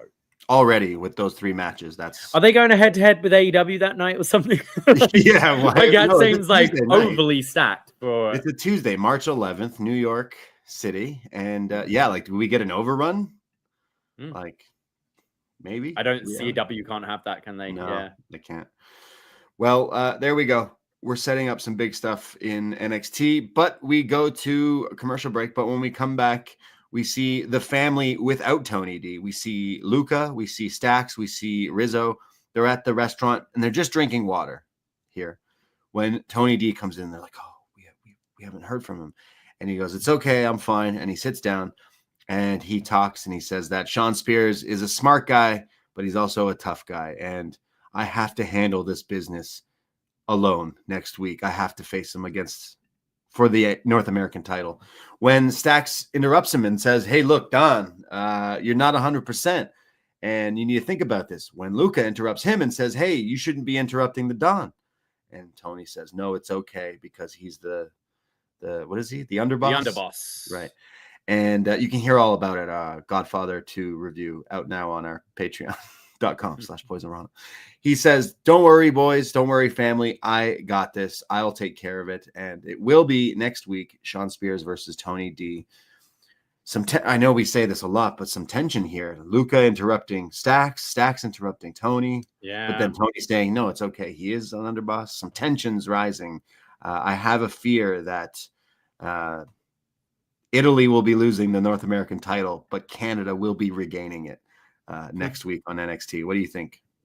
Wait, it's coming back to North America? Is that what you're saying? Back to North America? Yeah, as we said earlier, I think it kind of needs to happen for these stories. It makes sense, and Spears has been wanting this title for months, it seems. So it feels a bit weird for him just not to win it, and it can add to the tension between these guys.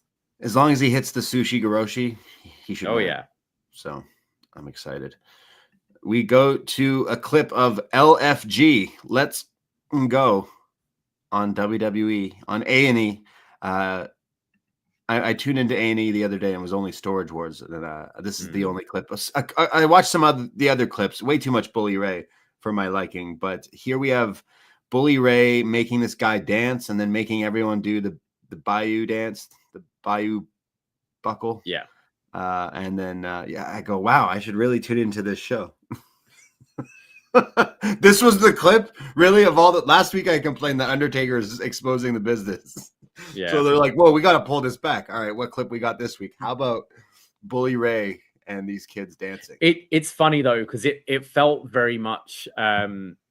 you know how people would say, like, Vince would be like, "Oh, what's your skills? What do you like to do?" And someone might say, "Oh, I like to sing in the shower." And then suddenly you've got a singing gimmick or stuff like that. So it kind of felt like this. Like these girls were like, "Oh yeah, he does this dance." And this guy's goofy. Like, "Fuck, I'm gonna be the dancing Bayou man from now on, the Boogie Bayou." So yeah. Well, I'm going to tune into. I need to see what happens after this. I am watching this show. I haven't watched Sundays yet, but I will be keeping up to date with this. All right. We did talk about it on Sunday's show as well, about more of the Undertaker and Bully and stuff. We go to everybody's favorite tag team, Zarya and Soul, or as I like to say, the Soul Crushers. And Zarya here is taping up her hand. And she's like, I'm telling you, Soul, we're just as humans not built to walk on our hands, because Soul really loves to walk on her hands. When we notice Piper Niven shows up here, the Viper, she is dressed to impress and says, "Excuse me, everybody, Chelsea Green is in the building." And in comes Chelsea Green, the U.S. champion. Mm-hmm. And she's here, and they start to talk to these two. And Piper here pulls out a taser at one point and kind of startles Zarya and Soul. And Chelsea kind of says that, you guys are kind of like, who does she compare them to?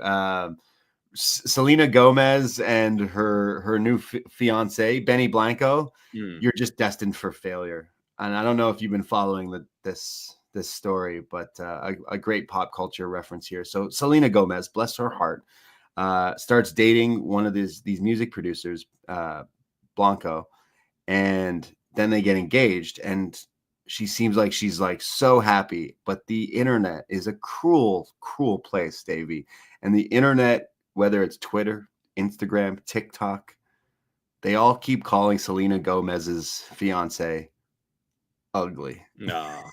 Isn't that cruel? Yeah. Like, look, he might not be like,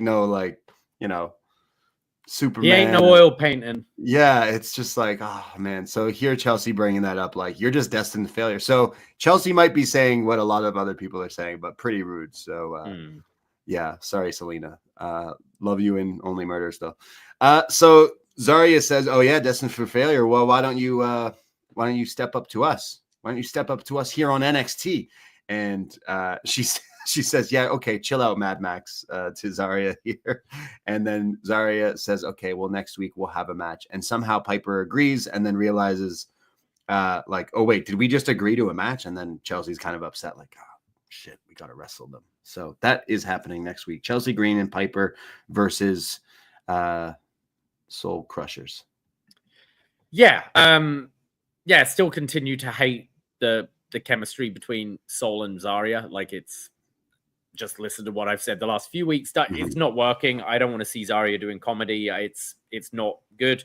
But some main roster talent on NXT next week.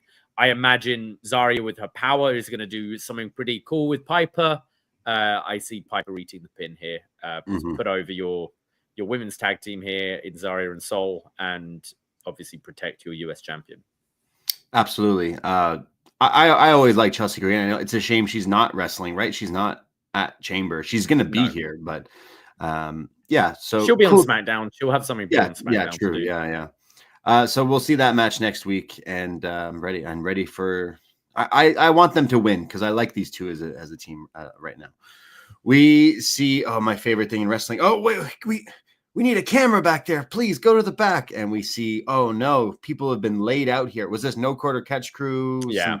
Some tag teams. And we see just these guys walking off as they're like banging on the trucks. We just see them from like afar as they walk off. So yes, the mystery men, not all-stars though, but yeah, I kind of said earlier, like this is always a cheesy thing. It's just such a little like gripe to have, but like, just think of other things to do. Like, I think they definitely mishandled this stable so far, but we kind of already talked about that. Yeah.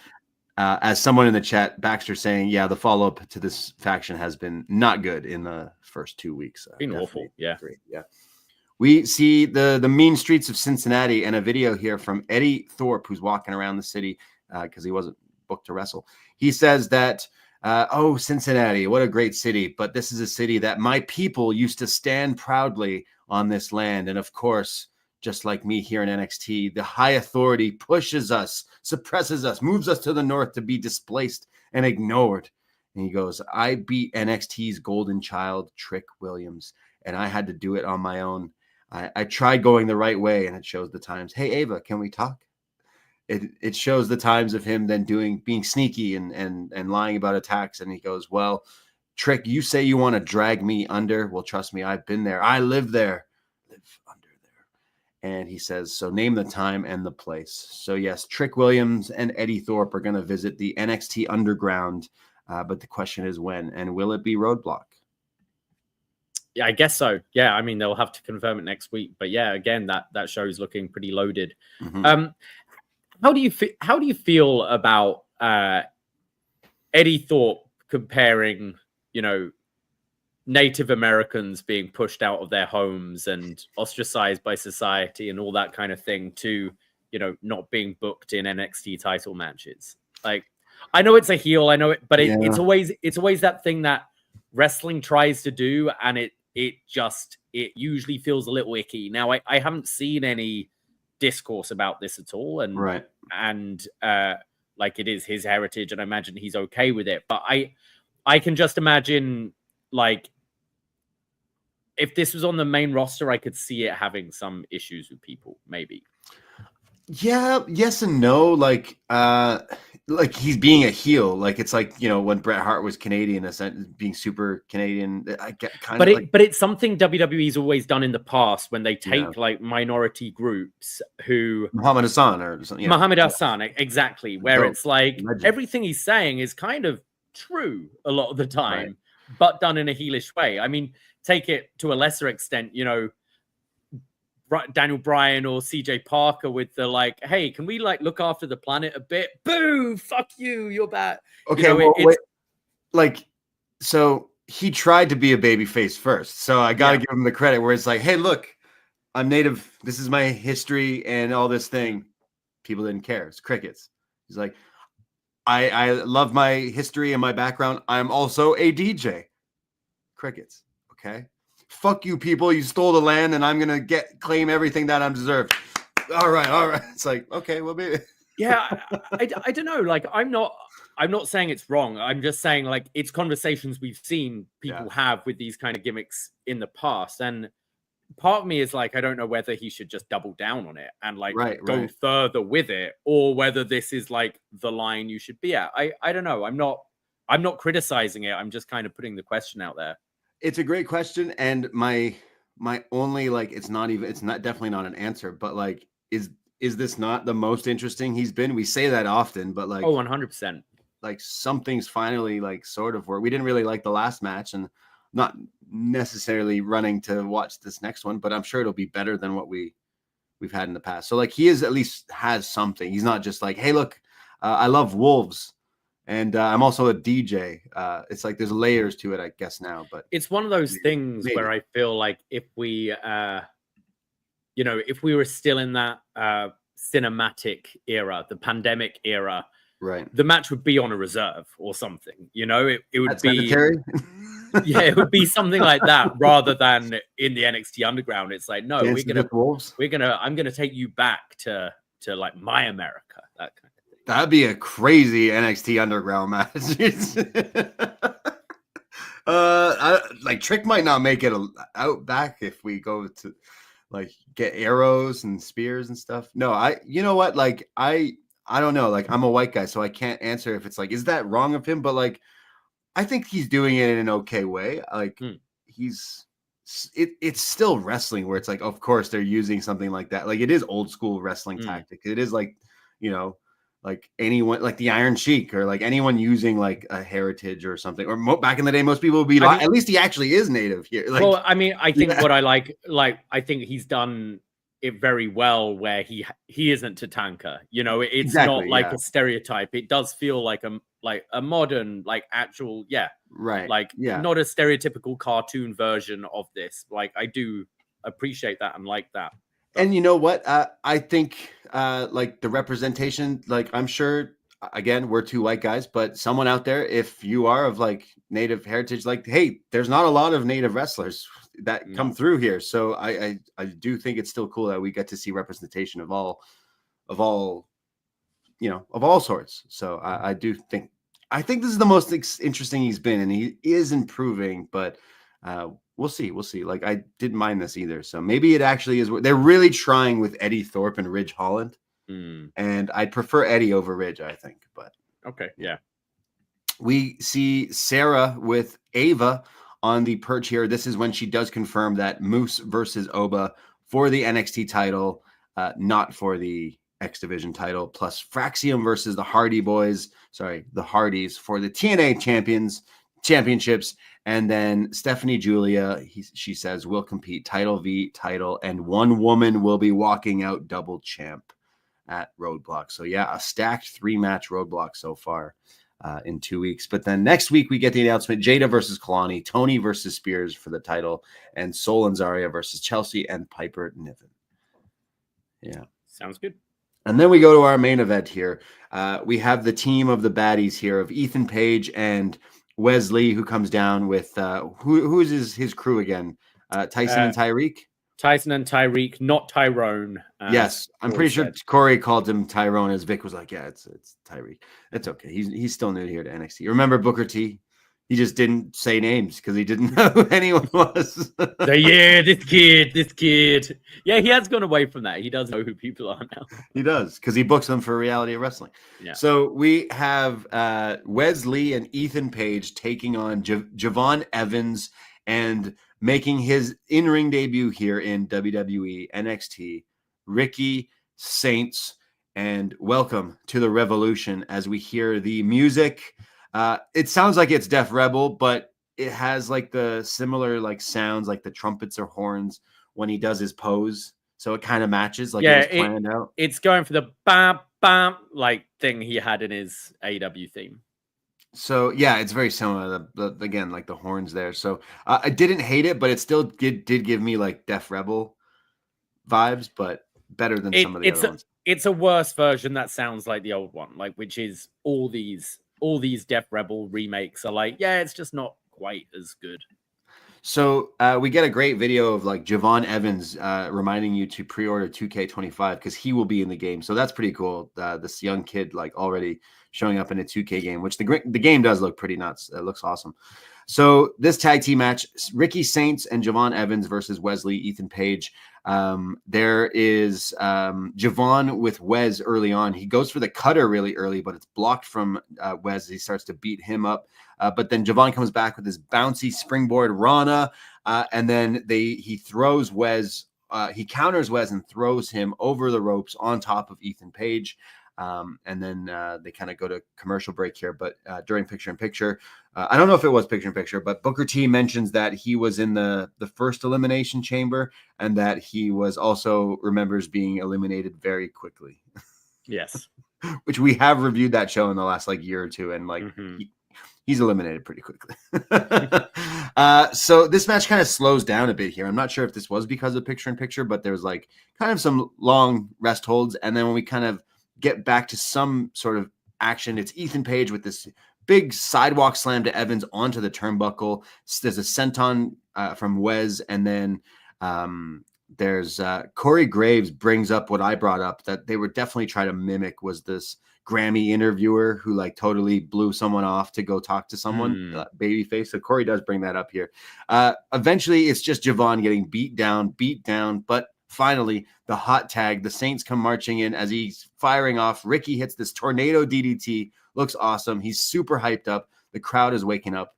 Eventually hits a tilt-a-whirl like gut buster and then a huge spear. Considering this was a show which also had a TNA champion hitting and finishing a match with what I thought was a very awful-looking spear, Ricky hit a very good-looking spear here. He's not a big I've always dude. liked Ricky's spears. It's similar to Kyrie's in a way where it shouldn't be impactful because they're a lot smaller, but it's like the speed and the angle he comes at. It looks really good. I do think he has a good spear. Too many people have the spear, but it is a good spear. So he goes to pin, but Page breaks this up, and then Evans and Page start to brawl with each other, and then they start fighting through the crowd, and then they disappear.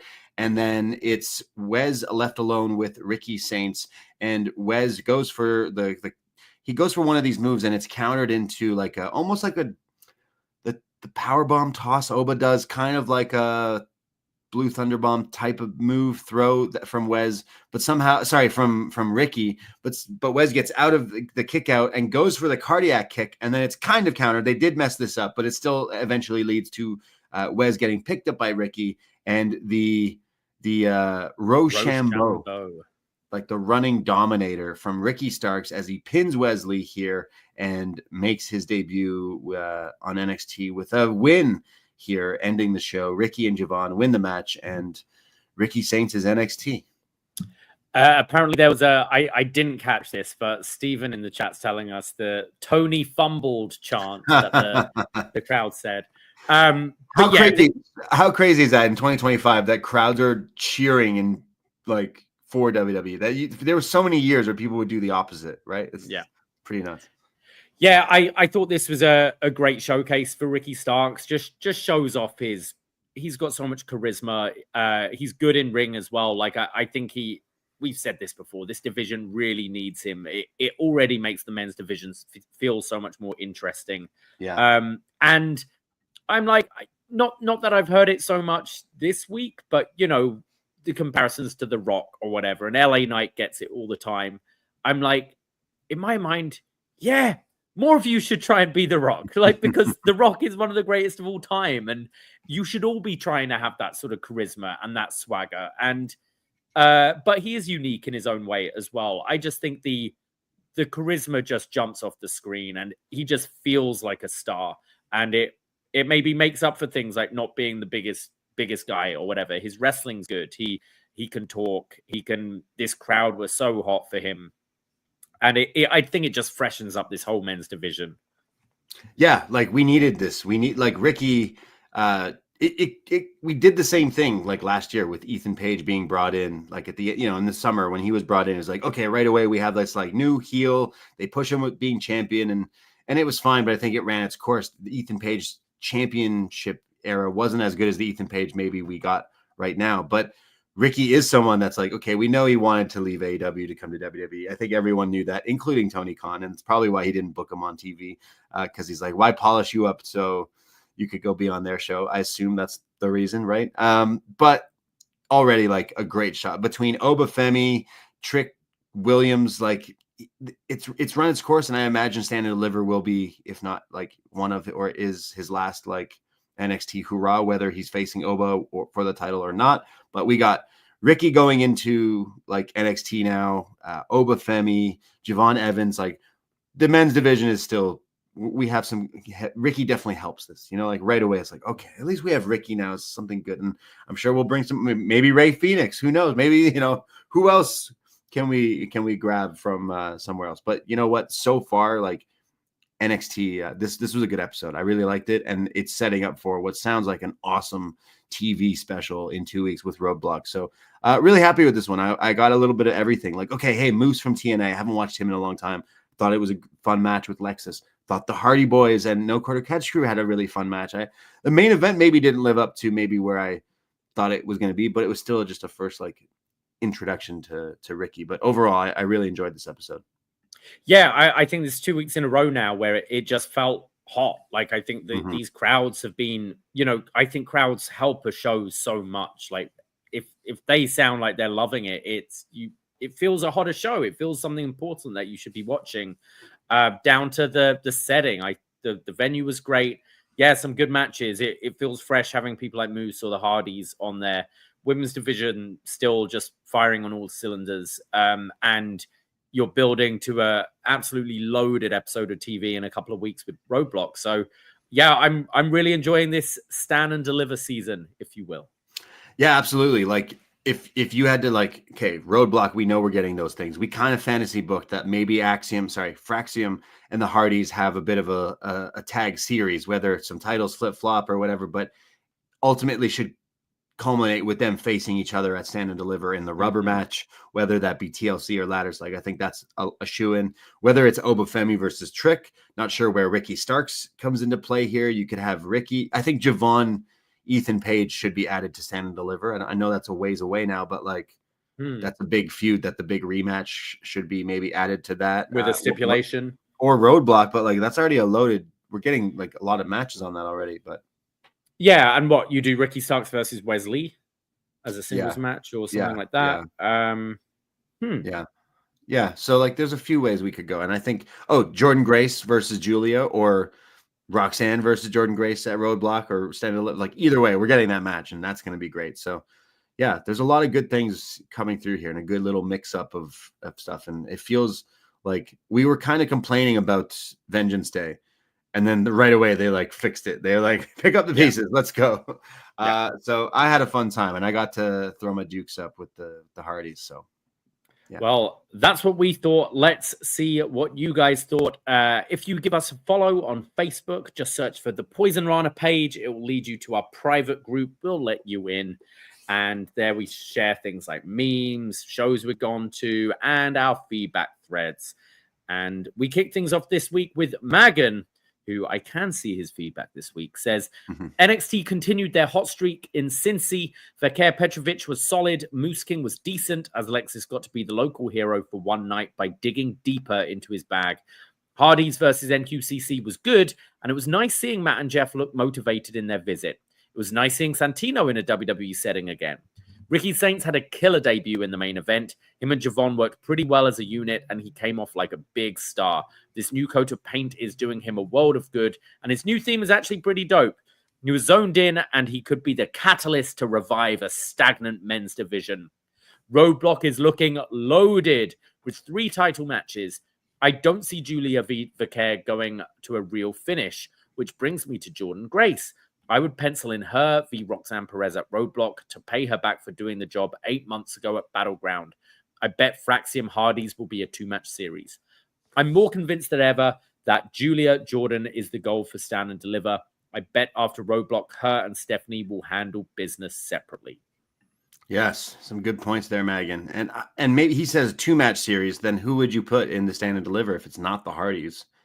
Well, maybe you don't do the TNA match, right. But I feel you would do a TNA match, maybe like one for you, one for me. It's TLC, and they've got to grab all 4 titles, just like WrestleMania last year, wasn't that? Something like. But yeah, thank you, Megan. And then we go to Fire Frank, who we will be seeing this weekend in the. My bad. We will be seeing Frank in the city of Toronto. And Fire Frank writes in here, good opener with Steph Karmen with some cool spots. Bit shocked that we're getting the match with Julia so soon, let alone for both titles. Lexis and Moose had a fun match with King, the smaller hometown favorite, against the monster, and they worked well together. Oba and Moose in New York City, can't wait to be there live for that and everything else. Hardy still get a superstar reaction, and the Fraxium match should be fun. I popped hearing the old Santino theme for the first time in many years. Yes, me too. He says, nice debut for Ricky and a nice little tag main event, and that crowd were super into it. Ricky and Javon worked well as a team. The roadblock card is looking nuts. Glad I got my tickets already. See you in Toronto, peeps. It's time to lock in. Thank you. Yeah, we'll be seeing you this weekend, Frank. Yeah, let us know. I know some people in our every time we watch wrestling, especially NXT, some people in our Facebook group chat, like go back and forth. And I'm pretty sure I saw someone who was there today. Who was this? This was Christian Bard in our group, who was sending pictures and kind of giving little notes on the show today live from Cincinnati. And we always appreciate live reports and little things that maybe we miss from the TV and stuff. But if you are going to Roadblock, have fun, New York people. That sounds like it's going to be a good show. In Absolutely. Madison Square Garden. in the big one. In the big one. Yeah.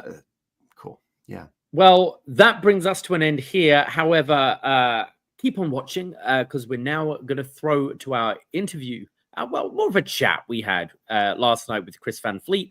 We did throw this up on our Poison Rana feed. However, we'd like to share this with all the post-wrestling family. And yeah, we're going to be chatting a bit about Elimination Chamber and all the events we have to offer this weekend. Yeah, absolutely.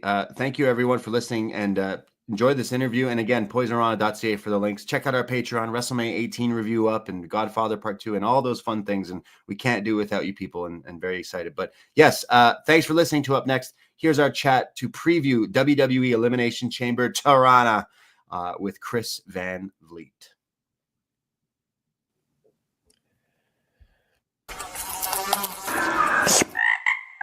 Poisonrana. Hello. Braden Herrington here with Davie Portman for Poisonrana Post Wrestling. And I don't know if you're doing anything this weekend here in the great city of Toronto, the great Canadian city of Toronto, but WWE is returning since 2002 to the Sky Dome, and it's going to be a big weekend. And well, we're joined by someone who knows the city very, very well. A very special Torontonian who has a lot going on this weekend with all the wrestling events. We're joined by Chris Van Vliet. So good to see you guys. Thank you for having me on here. And I can't wait to be back home in Toronto. I love that you still call it Sky Dome. That's so funny to me. Yes, I have to. I can't. I'm born here. I'm from here my whole life. It hurts me when I hear all the advertisements of the Rogers Center. I know when I hear the right wrestlers, the Canadian wrestlers, still call it the Sky Dome too, then I'm like, yeah, I feel you. That's what it is. And it always will be.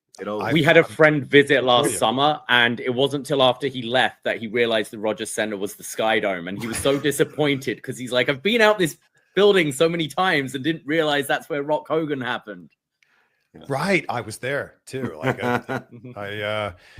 There's a lot of memories, a lot of wrestling memories in there. WrestleMania 6, WrestleMania 18, and then this weekend, Elimination Chamber. And man, I can't wait.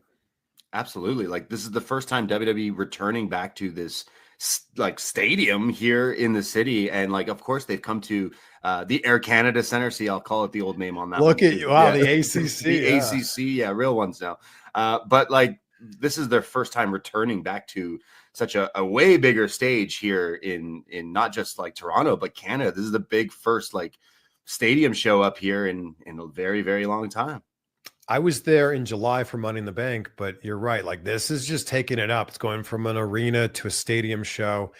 And I know we'll get into it, but when I look at this Money in the Bank card, it feels unpredictable. And I felt that way about the Royal Rumble too, where it was like, all right, maybe 1 to 3 of these guys will win. And then I don't know where Jey Uso wins, and we're riding that roller coaster now. I look at this men's Elimination Chamber match and I'm like, honestly, like 3 or 4 of those guys you can make a really strong case for right now, and I don't know where it's going to go.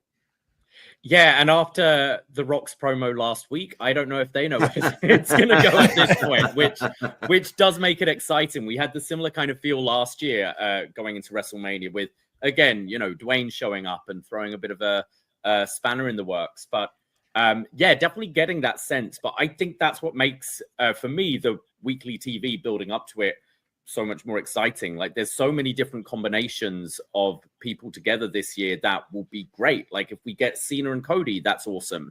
But if it's Cody and Punk, that's great. A 3-way perhaps would be interesting as well. And now we've got the whole element of The Rock being involved. Like, what's that going to happen? I think it does. And I agree with you about the Rumble. I think something I enjoyed so much about it this year was the unpredictability about it. And as wrestling fans, we all love a surprise. We like to kind of know where we're going, but we also like to be surprised at the same time because we're all fickle. We're wrestling fans. That's how it is. But I think, it's, if I was told I was going to go to a stadium show with 4 matches a year or so ago, I'd have been like, come on, is that it? But I think how loaded, especially the men's, is the fact we're getting this Cody and Rock segment. And for the Canadians, Kevin Owens, Sami Zayn in a stadium in Canada, I think is just going to be electric. And for me, that's the thing I'm most excited about. Our WrestleMania here. Yeah.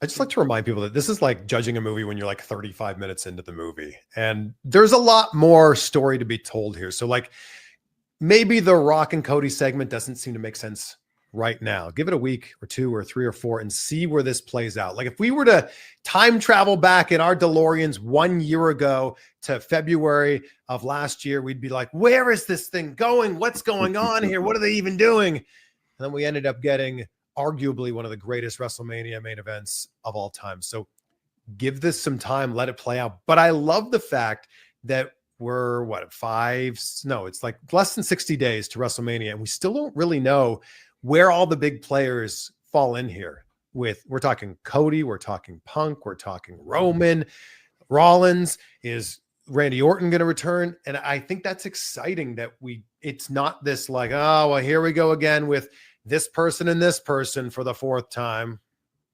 It's definitely something like refreshing. Like last year, the whole thing with that Vegas press conference that really like changed everything when The Rock is basically like, I'm fighting Roman, and Cody's like, wait, no, you're not. And now it's like, we were assuming that The Rock wouldn't be involved with WrestleMania with the way things have been going. And then all of a sudden, again, this just hits a reset of like, wait, The Rock is kind of teasing that maybe he will be involved somehow, some way. So whether or not the adrenaline leaves Cody's soul and transfers over to the final boss, I guess we'll have to see that on Saturday with this offer he can't refuse. What is this offer that he's got for Cody Rhodes, and will Cody accept it? It's a big thing.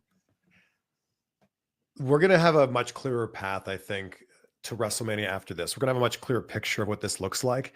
Also, I want to remind people, what was the gift? What was the gift The Rock gave to Cody last year that we haven't even talked about since? Right. Will that ever be revisited? They haven't brought it up since. So I'm kind of worried that like that was just a storyline that fizzled out and nothing happened there. But like a lockbox. There are a lot of loose ends. Yeah. it's like, will we get a corporate Cody with The Rock? Like, some people are like, oh, he's going to be in his corner now. It's like, I don't know if that's the direction, if we're going to get more bloodline, like, will this somehow spiral into more, like, Roman seems pretty tied up. So it gets a lot of people, like, I think there was a lot of negativity on this promo about the soul snatching promo, but at the same time, it's getting so many people talking about it. So I don't hate it as much as everyone else did. I just kind of think that it was confusing, sure, but does it have our interest? Yeah, we're all like going to be glued, seated, watching to see exactly what happens. I feel like Cody selling his soul and Rock being like the reincarnation of some sort of corporate boss, it feels too obvious. And maybe that's where they go, but to me, it just feels too obvious. So I bet if we chat again in like 3 weeks, we'll be like, there we go. There it is. Right there are like some things that come to mind is like, I can't see Cody. Like you said, it's a little obvious if he's just like, oh, now I'll be your wrestler for you. You be my mentor or whatever. Like, there's still a few other pieces, like whether or not we're going to go towards like a John Cena versus Cody, whether or not Punk with his favor and Roman Reigns and Paul Heyman. Another character that's been floating around is Drew McIntyre. Like, The Rock was pretty prominent in him re-signing and all that stuff. They did that video and like they seem to have some sort of connection. I do maybe think that we could go in sort of that avenue with Drew and Rock down the line, but I'm liking it. We got like a stacked roster of really big stars, and the fact that we don't know where we're going and we're all trying to put the pieces together ourselves. Again, it makes it pretty interesting and exciting. I just feel in my gut that if this is John Cena's last WrestleMania, this has to be John Cena's last WrestleMania main event. That's just how I feel. Yeah. And I don't know how we get there. He hasn't won a match in a long time. And that's, I think, part of his story. It really feels like they're doing the hero's journey here. And if I was a betting man, I wouldn't put my money on John Cena to win Elimination Chamber. I think it's like he can't win the Rumble. He can't win Elimination Chamber. How's he going to get there? How's he going to get that match? How's he going to get to number 17? And I think that's the ride they're going to take us on. Like, yeah. I feel we're maybe getting a three-way. And I think Cena's winning the Chamber, but I think the favor with Paul being involved with the Bloodline and The Rock, he's your corporate guy. Punk becomes The Rock's corporate guy. He gets that favor and he adds it and makes it a bit of a three-way. And I think that there's so many kind of, when everyone's doing their fantasy pairings, there keeps on being like someone left out. And there has to be a triple threat somewhere, I feel, with this card, because I can't put everyone to pairs. And for me, I think that makes sense of the three kind of storylines going around with those guys at the moment, because Punk's whole thing is he's won championships. He's never headlined WrestleMania. And that's kind of his thing he's going for. And could that cause him to sell out and join The Rock? And I think that we need to remember that things don't just happen by accident in WWE. They've been writing these storylines. I think Triple H said in an interview recently that they write the storyline something like a year in advance, like looking towards WrestleMania. Obviously, they have to take into account when injuries happen and things like that. But I think that they're slowly feeding us. They're like drip feeding us this story, and we're eventually going to figure out all the pieces, but it's going to take a little bit of time.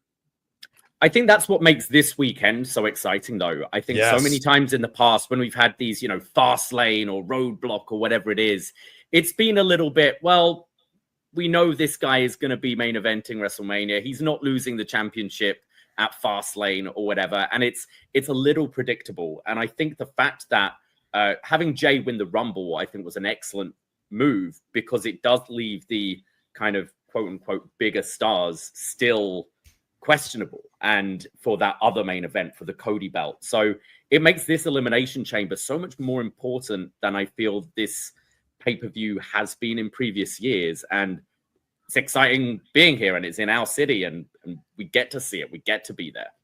Yeah, and I haven't been home in a while, so I'm so excited to go back. So excited to see my parents. They still live in Pickering, Ontario. Ooh, shout out Pickering. Shout out Durham. The Durham region, baby. Wow. So and then of course you're also gonna make sure you get some wings at Gabby's in Toronto when you visit, of course. I have fond memories of getting wings at Gabby's. I know this is going back a while, but it was like 08 or 09 when Gabby's used to do Monday like $1. It was like 10-cent wings, I think. 10 cents. 10-cent wings. I think that was it, right? 10-cent wings. So it was like $1 for a pound. Pre the recession, it sounds like, but yeah, like, it's still good. Mondays and Wednesdays are the day to go. I mean, today $7 martinis and half price wings. You can't go wrong with that. Jeez, I'll see you there. Yeah, like there's a lot of like hype with this big show and everything, and like you mentioned, Davie, like I'm the same with you. My big draw of this is now having the two, arguably most famous Canadian wrestlers right now wrestling in WWE, Sami Zayn, Kevin Owens, and we've had their WrestleMania moment now, like as a tag team, we've had them wrestle each other so many times, but this one feels like the ultimate like encounter. The we are destined to do this forever, and this is it. Look, two Canadians inside a Sky Dome, like this is the draw, I'd say, for myself being a Canadian, a proud Canadian, and most of the people I'm sure going, like Chris, like this is the match for me. Like everything else is just a little extra, I think. And I don't even care how we got here, to be honest. I love that Kevin Owens is so believable in everything that he does, but I really don't care how we got here. And I don't care if we have this match 4,000 more times. Like Sami Zayn and Kevin Owens, just they're magic every time that they're together, wherever they wrestle. So I love this. And as you guys know, that Toronto crowd is always so hot. So I think that that's the match. You're right, that everybody that's there live is going to be excited to see the most. And they never miss. And it's just the perfect setting for this match that I can't wait. Like, I think a lot of people were sort of fancy booking it to Mania. And then you go, no, of course you do it in Canada. Like, you've got to do it in Canada. Maybe we get Randy. We might get a few returns or surprises on the show. Like Randy could be one of them. Roman Reigns in the chamber showing up could be like. There's a few like things that like I imagine Randy versus Kevin is the direction for WrestleMania. But that you said leaving people out, it does make me wonder what's Sammy's WrestleMania like. What is Sami Zayn's WrestleMania 41 going to look like? Like I'm a little worried. It's like an embarrassment of riches right now. Like when you look at the roster, it's just so stacked, the men and the women. And there's only so many matches at WrestleMania, even though it's 2 nights now. There's only so many matches and there's only so many people that can be part of it. And it's fun to sit here and talk about what's this person going to do and what's this person going to do, because we genuinely don't know. And it's been a long time since we've been able to sit here and talk about WWE in this way, where it's like, we don't know, because for a while it was pretty predictable. Absolutely. Yeah, absolutely. I've always said, like, I love watching my TV dramas, and the things I love about it is ending an episode and thinking about it. I'm going, what's this character going to do next? Or has that person been killed? Are they alive or whatever? And that's what I like, is when wrestling serves me that. And I think for quite a few years, we weren't getting that. You could sit down in October and map out the gist of WrestleMania. And I think the fact we're not there, the fact that they've managed to get baby faces over, which was a problem for years, that there weren't these guys. We have multiple top guys now that you've got to factor in. And it must be a headache for, Triple H trying to put together this kind of card. But yeah, it's a wealth of riches now in WWE. We haven't really commented on the women, which I think that's also a bit up in the air. But where are you leaning towards for Rhea Ripley's opponent? And this is the thing. I don't know where that one's going to go either. Like, there's genuinely anybody in that match could win. And like, when you go back even just like 5 years ago, you would look at a match like this and you go, well, it's going to obviously be this person. How are we going to get there? And that'll be the story, but how do we get there? I don't know. Rhea Ripley is red hot right now. And I feel like whoever she's in there with, it's going to be such a great match. I'm curious where they go here, because we seem to be in this era of like surprise. Like, and I think that fans are starting to realize, especially after the Rumble, that like anything could happen. It could be the person you least expect.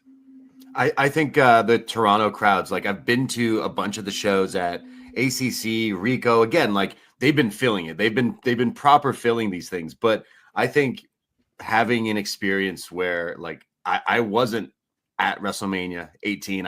Sure wasn't at WrestleMania 6, right? That's the right one. 6. And like I feel like there's almost like a pull to this event with like the venue itself also being like attached, and now having The Rock like return back to the Sky Dome where he fought Hulk Hogan and stuff. Like I feel like you mentioned the Toronto crowds are like really rabid and everything, and like I'm sure some of these big characters like a Rhea Ripley coming into the city is just going to get like huge ovations and big reactions, because I'm feeling like all these characters right now in WWE are actually hitting. Like baby faces are like killing it. It heals. Every character right now is like feels like the top. Like they're finally like making everything click. At least it feels like, because the last few years, especially before WrestleMania, like way before WrestleMania 40, it just didn't feel like there's something missing, right? And ever since Papa Paul has taken over, it just feels there's so much like buzz, like the city specifically. There's just so much buzz for everything right now. And as a wrestling fan for a long time, I know we both like can all agree. It's like it's like cool now. It's like I don't have to like, you don't feel like you're talking to like some niche like closeted wrestling fan. It's like no, like everyone seems to be really into it. And I've told Davie a few times, like my brother who does not watch is like, oh, John Cena's retiring. Yeah, screw it. I'll just buy 10 tickets. It's like, you don't even watch and you're like excited. You're more excited about this than I am somehow. So I just love like how WrestleMania season, especially last year, this year, just feels like everyone's like the energy train, the hype train is like so real. And I'm loving it right now as a fan. I think the thing that really resonates with me right now is the fact that we're finding new fans. Like for the longest time, it was kind of like that conversation from Step Brothers. Like you like wrestling? I like wrestling too. Did we just become best friends? Yup.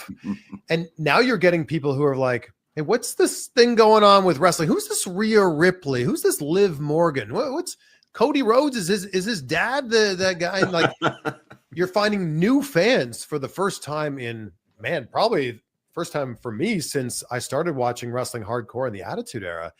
And that to me says that we're in a good spot.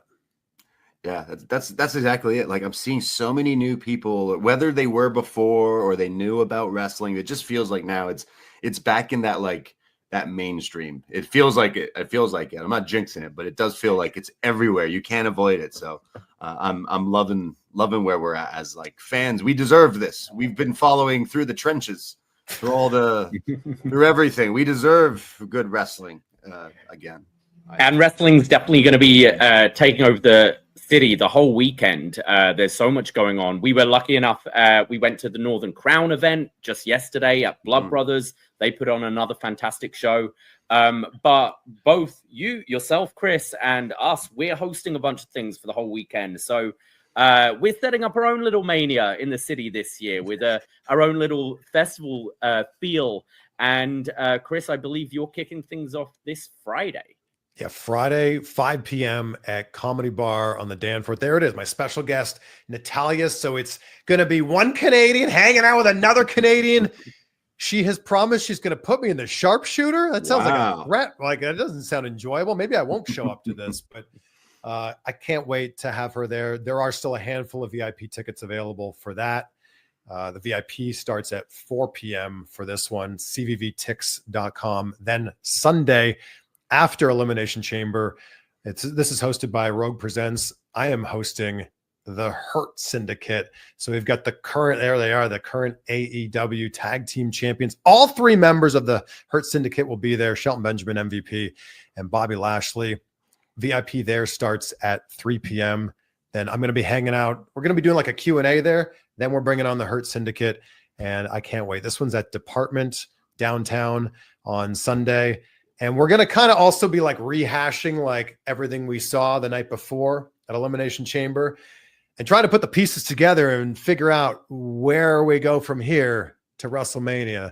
So that'll be like the first half of it. Then we bring on the Hurt Syndicate and just talk about how they've been dominating in AEW. They've just kicked this into another gear in AEW. And I love that. Tickets for that one also available at cvvtix.com, cvvtix.com. So between what I have going on, what you guys have going on, and Elimination Chamber, there's a lot going on in Toronto this weekend. I can already hear the people doing the "We Hurt People," the chant. Everyone go into the show. If you got to do the chant. That's like one of the most over. It's so funny, but it's so good, and it's totally helped like get them over. You can see the smile on MVP's face every time he walks out, and you hear the crowd doing it. He's like, "Yes, that's got to be one of my new favorite wrestling themes." Instantly, that track is so perfect for those guys. I walked into the gym with that in my AirPods. I'm like, I feel like I could just take on everybody. Yeah. I got to fight a bear. Yeah, I can't wait for that chat. I think the Hurt Syndicate, like it was such a shame, like the Hurt Business, that it was only a performance center kind of act. It was the pandemic. It was no crowds and things, and to finally have it click, like the vision that I feel they wanted to have all along, and it's paying off. I think it's rejuvenated like Shelton certainly, and Lashley. Like it's been really fun seeing this act just work and click, and I think it's really given AEW a boost it's needed these last few weeks, these last few months as well. And just from the chat point of view, just MVP is an incredible talker. We're good friends with Damian Abraham, the host of The Wrestlers, who's friends with MVP and had him on the show. And he's just a fascinating guy to listen to about wrestling, about his life, about things outside wrestling as well. So I really think these are going to be fantastic guests this Sunday. I can't wait. And so if you're watching this right now and you live in and around the Toronto area, or if you're going to Elimination Chamber, I would love to see you guys there. Like I said, a handful of tickets still available, so jump on those while you can. And we got 2 great conversations between Friday and Sunday. Look at that. Like you said, Davie, it's almost like a festival here in the city, whether it's between there's your 2 shows. So first Friday, I know how you have it earlier in the day so that people can make it to SmackDown. Is that that's the purpose? plan. Yeah. So so my show will be done by 6:15, 6:30 with plenty of time to get to SmackDown. SmackDown, of course, starts on TV at 8, but I believe do some sort of dark matches or whatever at 7:30, but you'll have plenty of time to get there. So that's been a question I've had a lot of people ask, like, can I do both? The answer is yes, of course. And then Sunday, everyone will be, coming down from the high that was Elimination Chamber. So hang out on Sunday, just kind of around the corner, and another great conversation. And then between that, I know Smash Wrestling is going to be doing a show during the day on the Saturday. We're doing our live wrestling cover songs at Gabby's. So join us for that before Elimination Chamber. But there's like so much things going on here. Yeah, maybe we'll see if look at this. Oh man. Yeah, we got what's on the set list. So the set list is I'm wondering if I could squeeze in We Hurt People in there last minute. That might be a hard one to for our friend Ivan to learn, but we have our friend Ivan Rivers, the celebrated folk icon.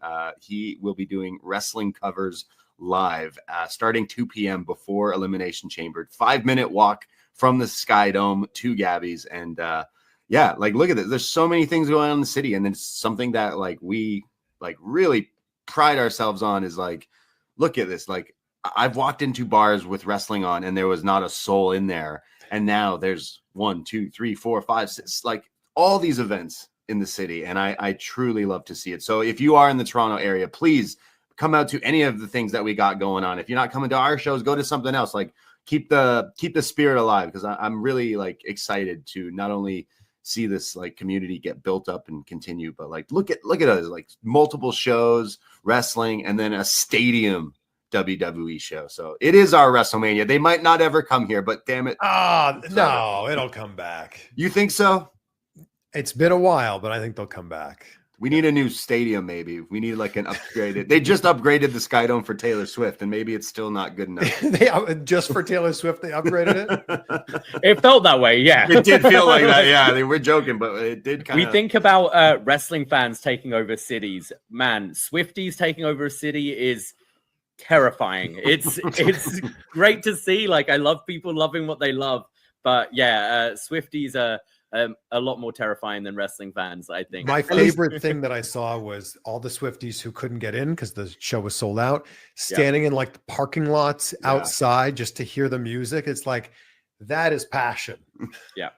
I mean, it is kind of like wrestling fans. Like we saw like the Swifties just completely took over, and like, yeah, there was people outside the Skydome. Security was like, "Hey, you can't stand here," and they're like, "What are you gonna do? We're listening, listen to Taylor Swift." Well, this is great that like not only that again WWE's coming back, but Chris, like you're doing 2 shows that will like bring a lot of people out in the community and everything. So like I think it's really important, and you have Natalya, who is a Canadian talent. So right now I'm very Canada proud to see that. So super awesome. And I'm just so grateful that this is even a thing. Like we sold out in Indianapolis right before the Royal Rumble, and it was packed house in there with Carlito. That episode's on YouTube if you want to go check it out.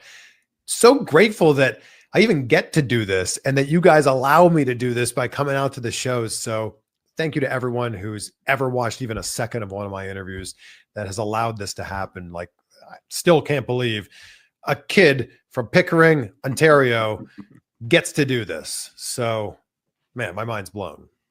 Well, again, where can people find Tix online? cvvtix.com, cvvtix.com. There are still a handful available, but jump on it if you don't have any plans right now for Friday evening or Sunday afternoon. I would love to see you there. I'd love to be able to shake your hand, give you a high five, and chat a little wrestling with you.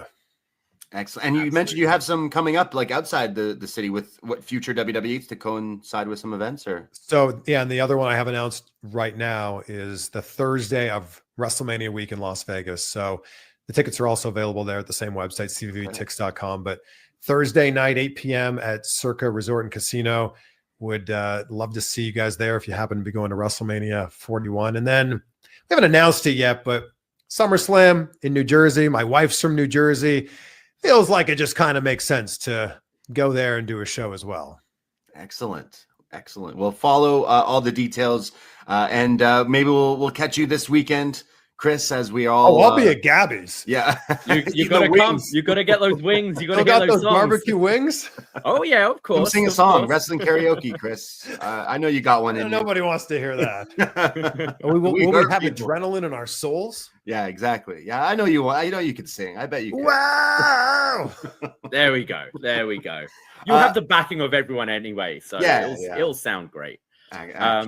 More information on our event at Gabby's, just go to Poisonrana.ca. It will give you the link to all the information. It's free. It's 309 King Street West. Come anytime from 2 p.m.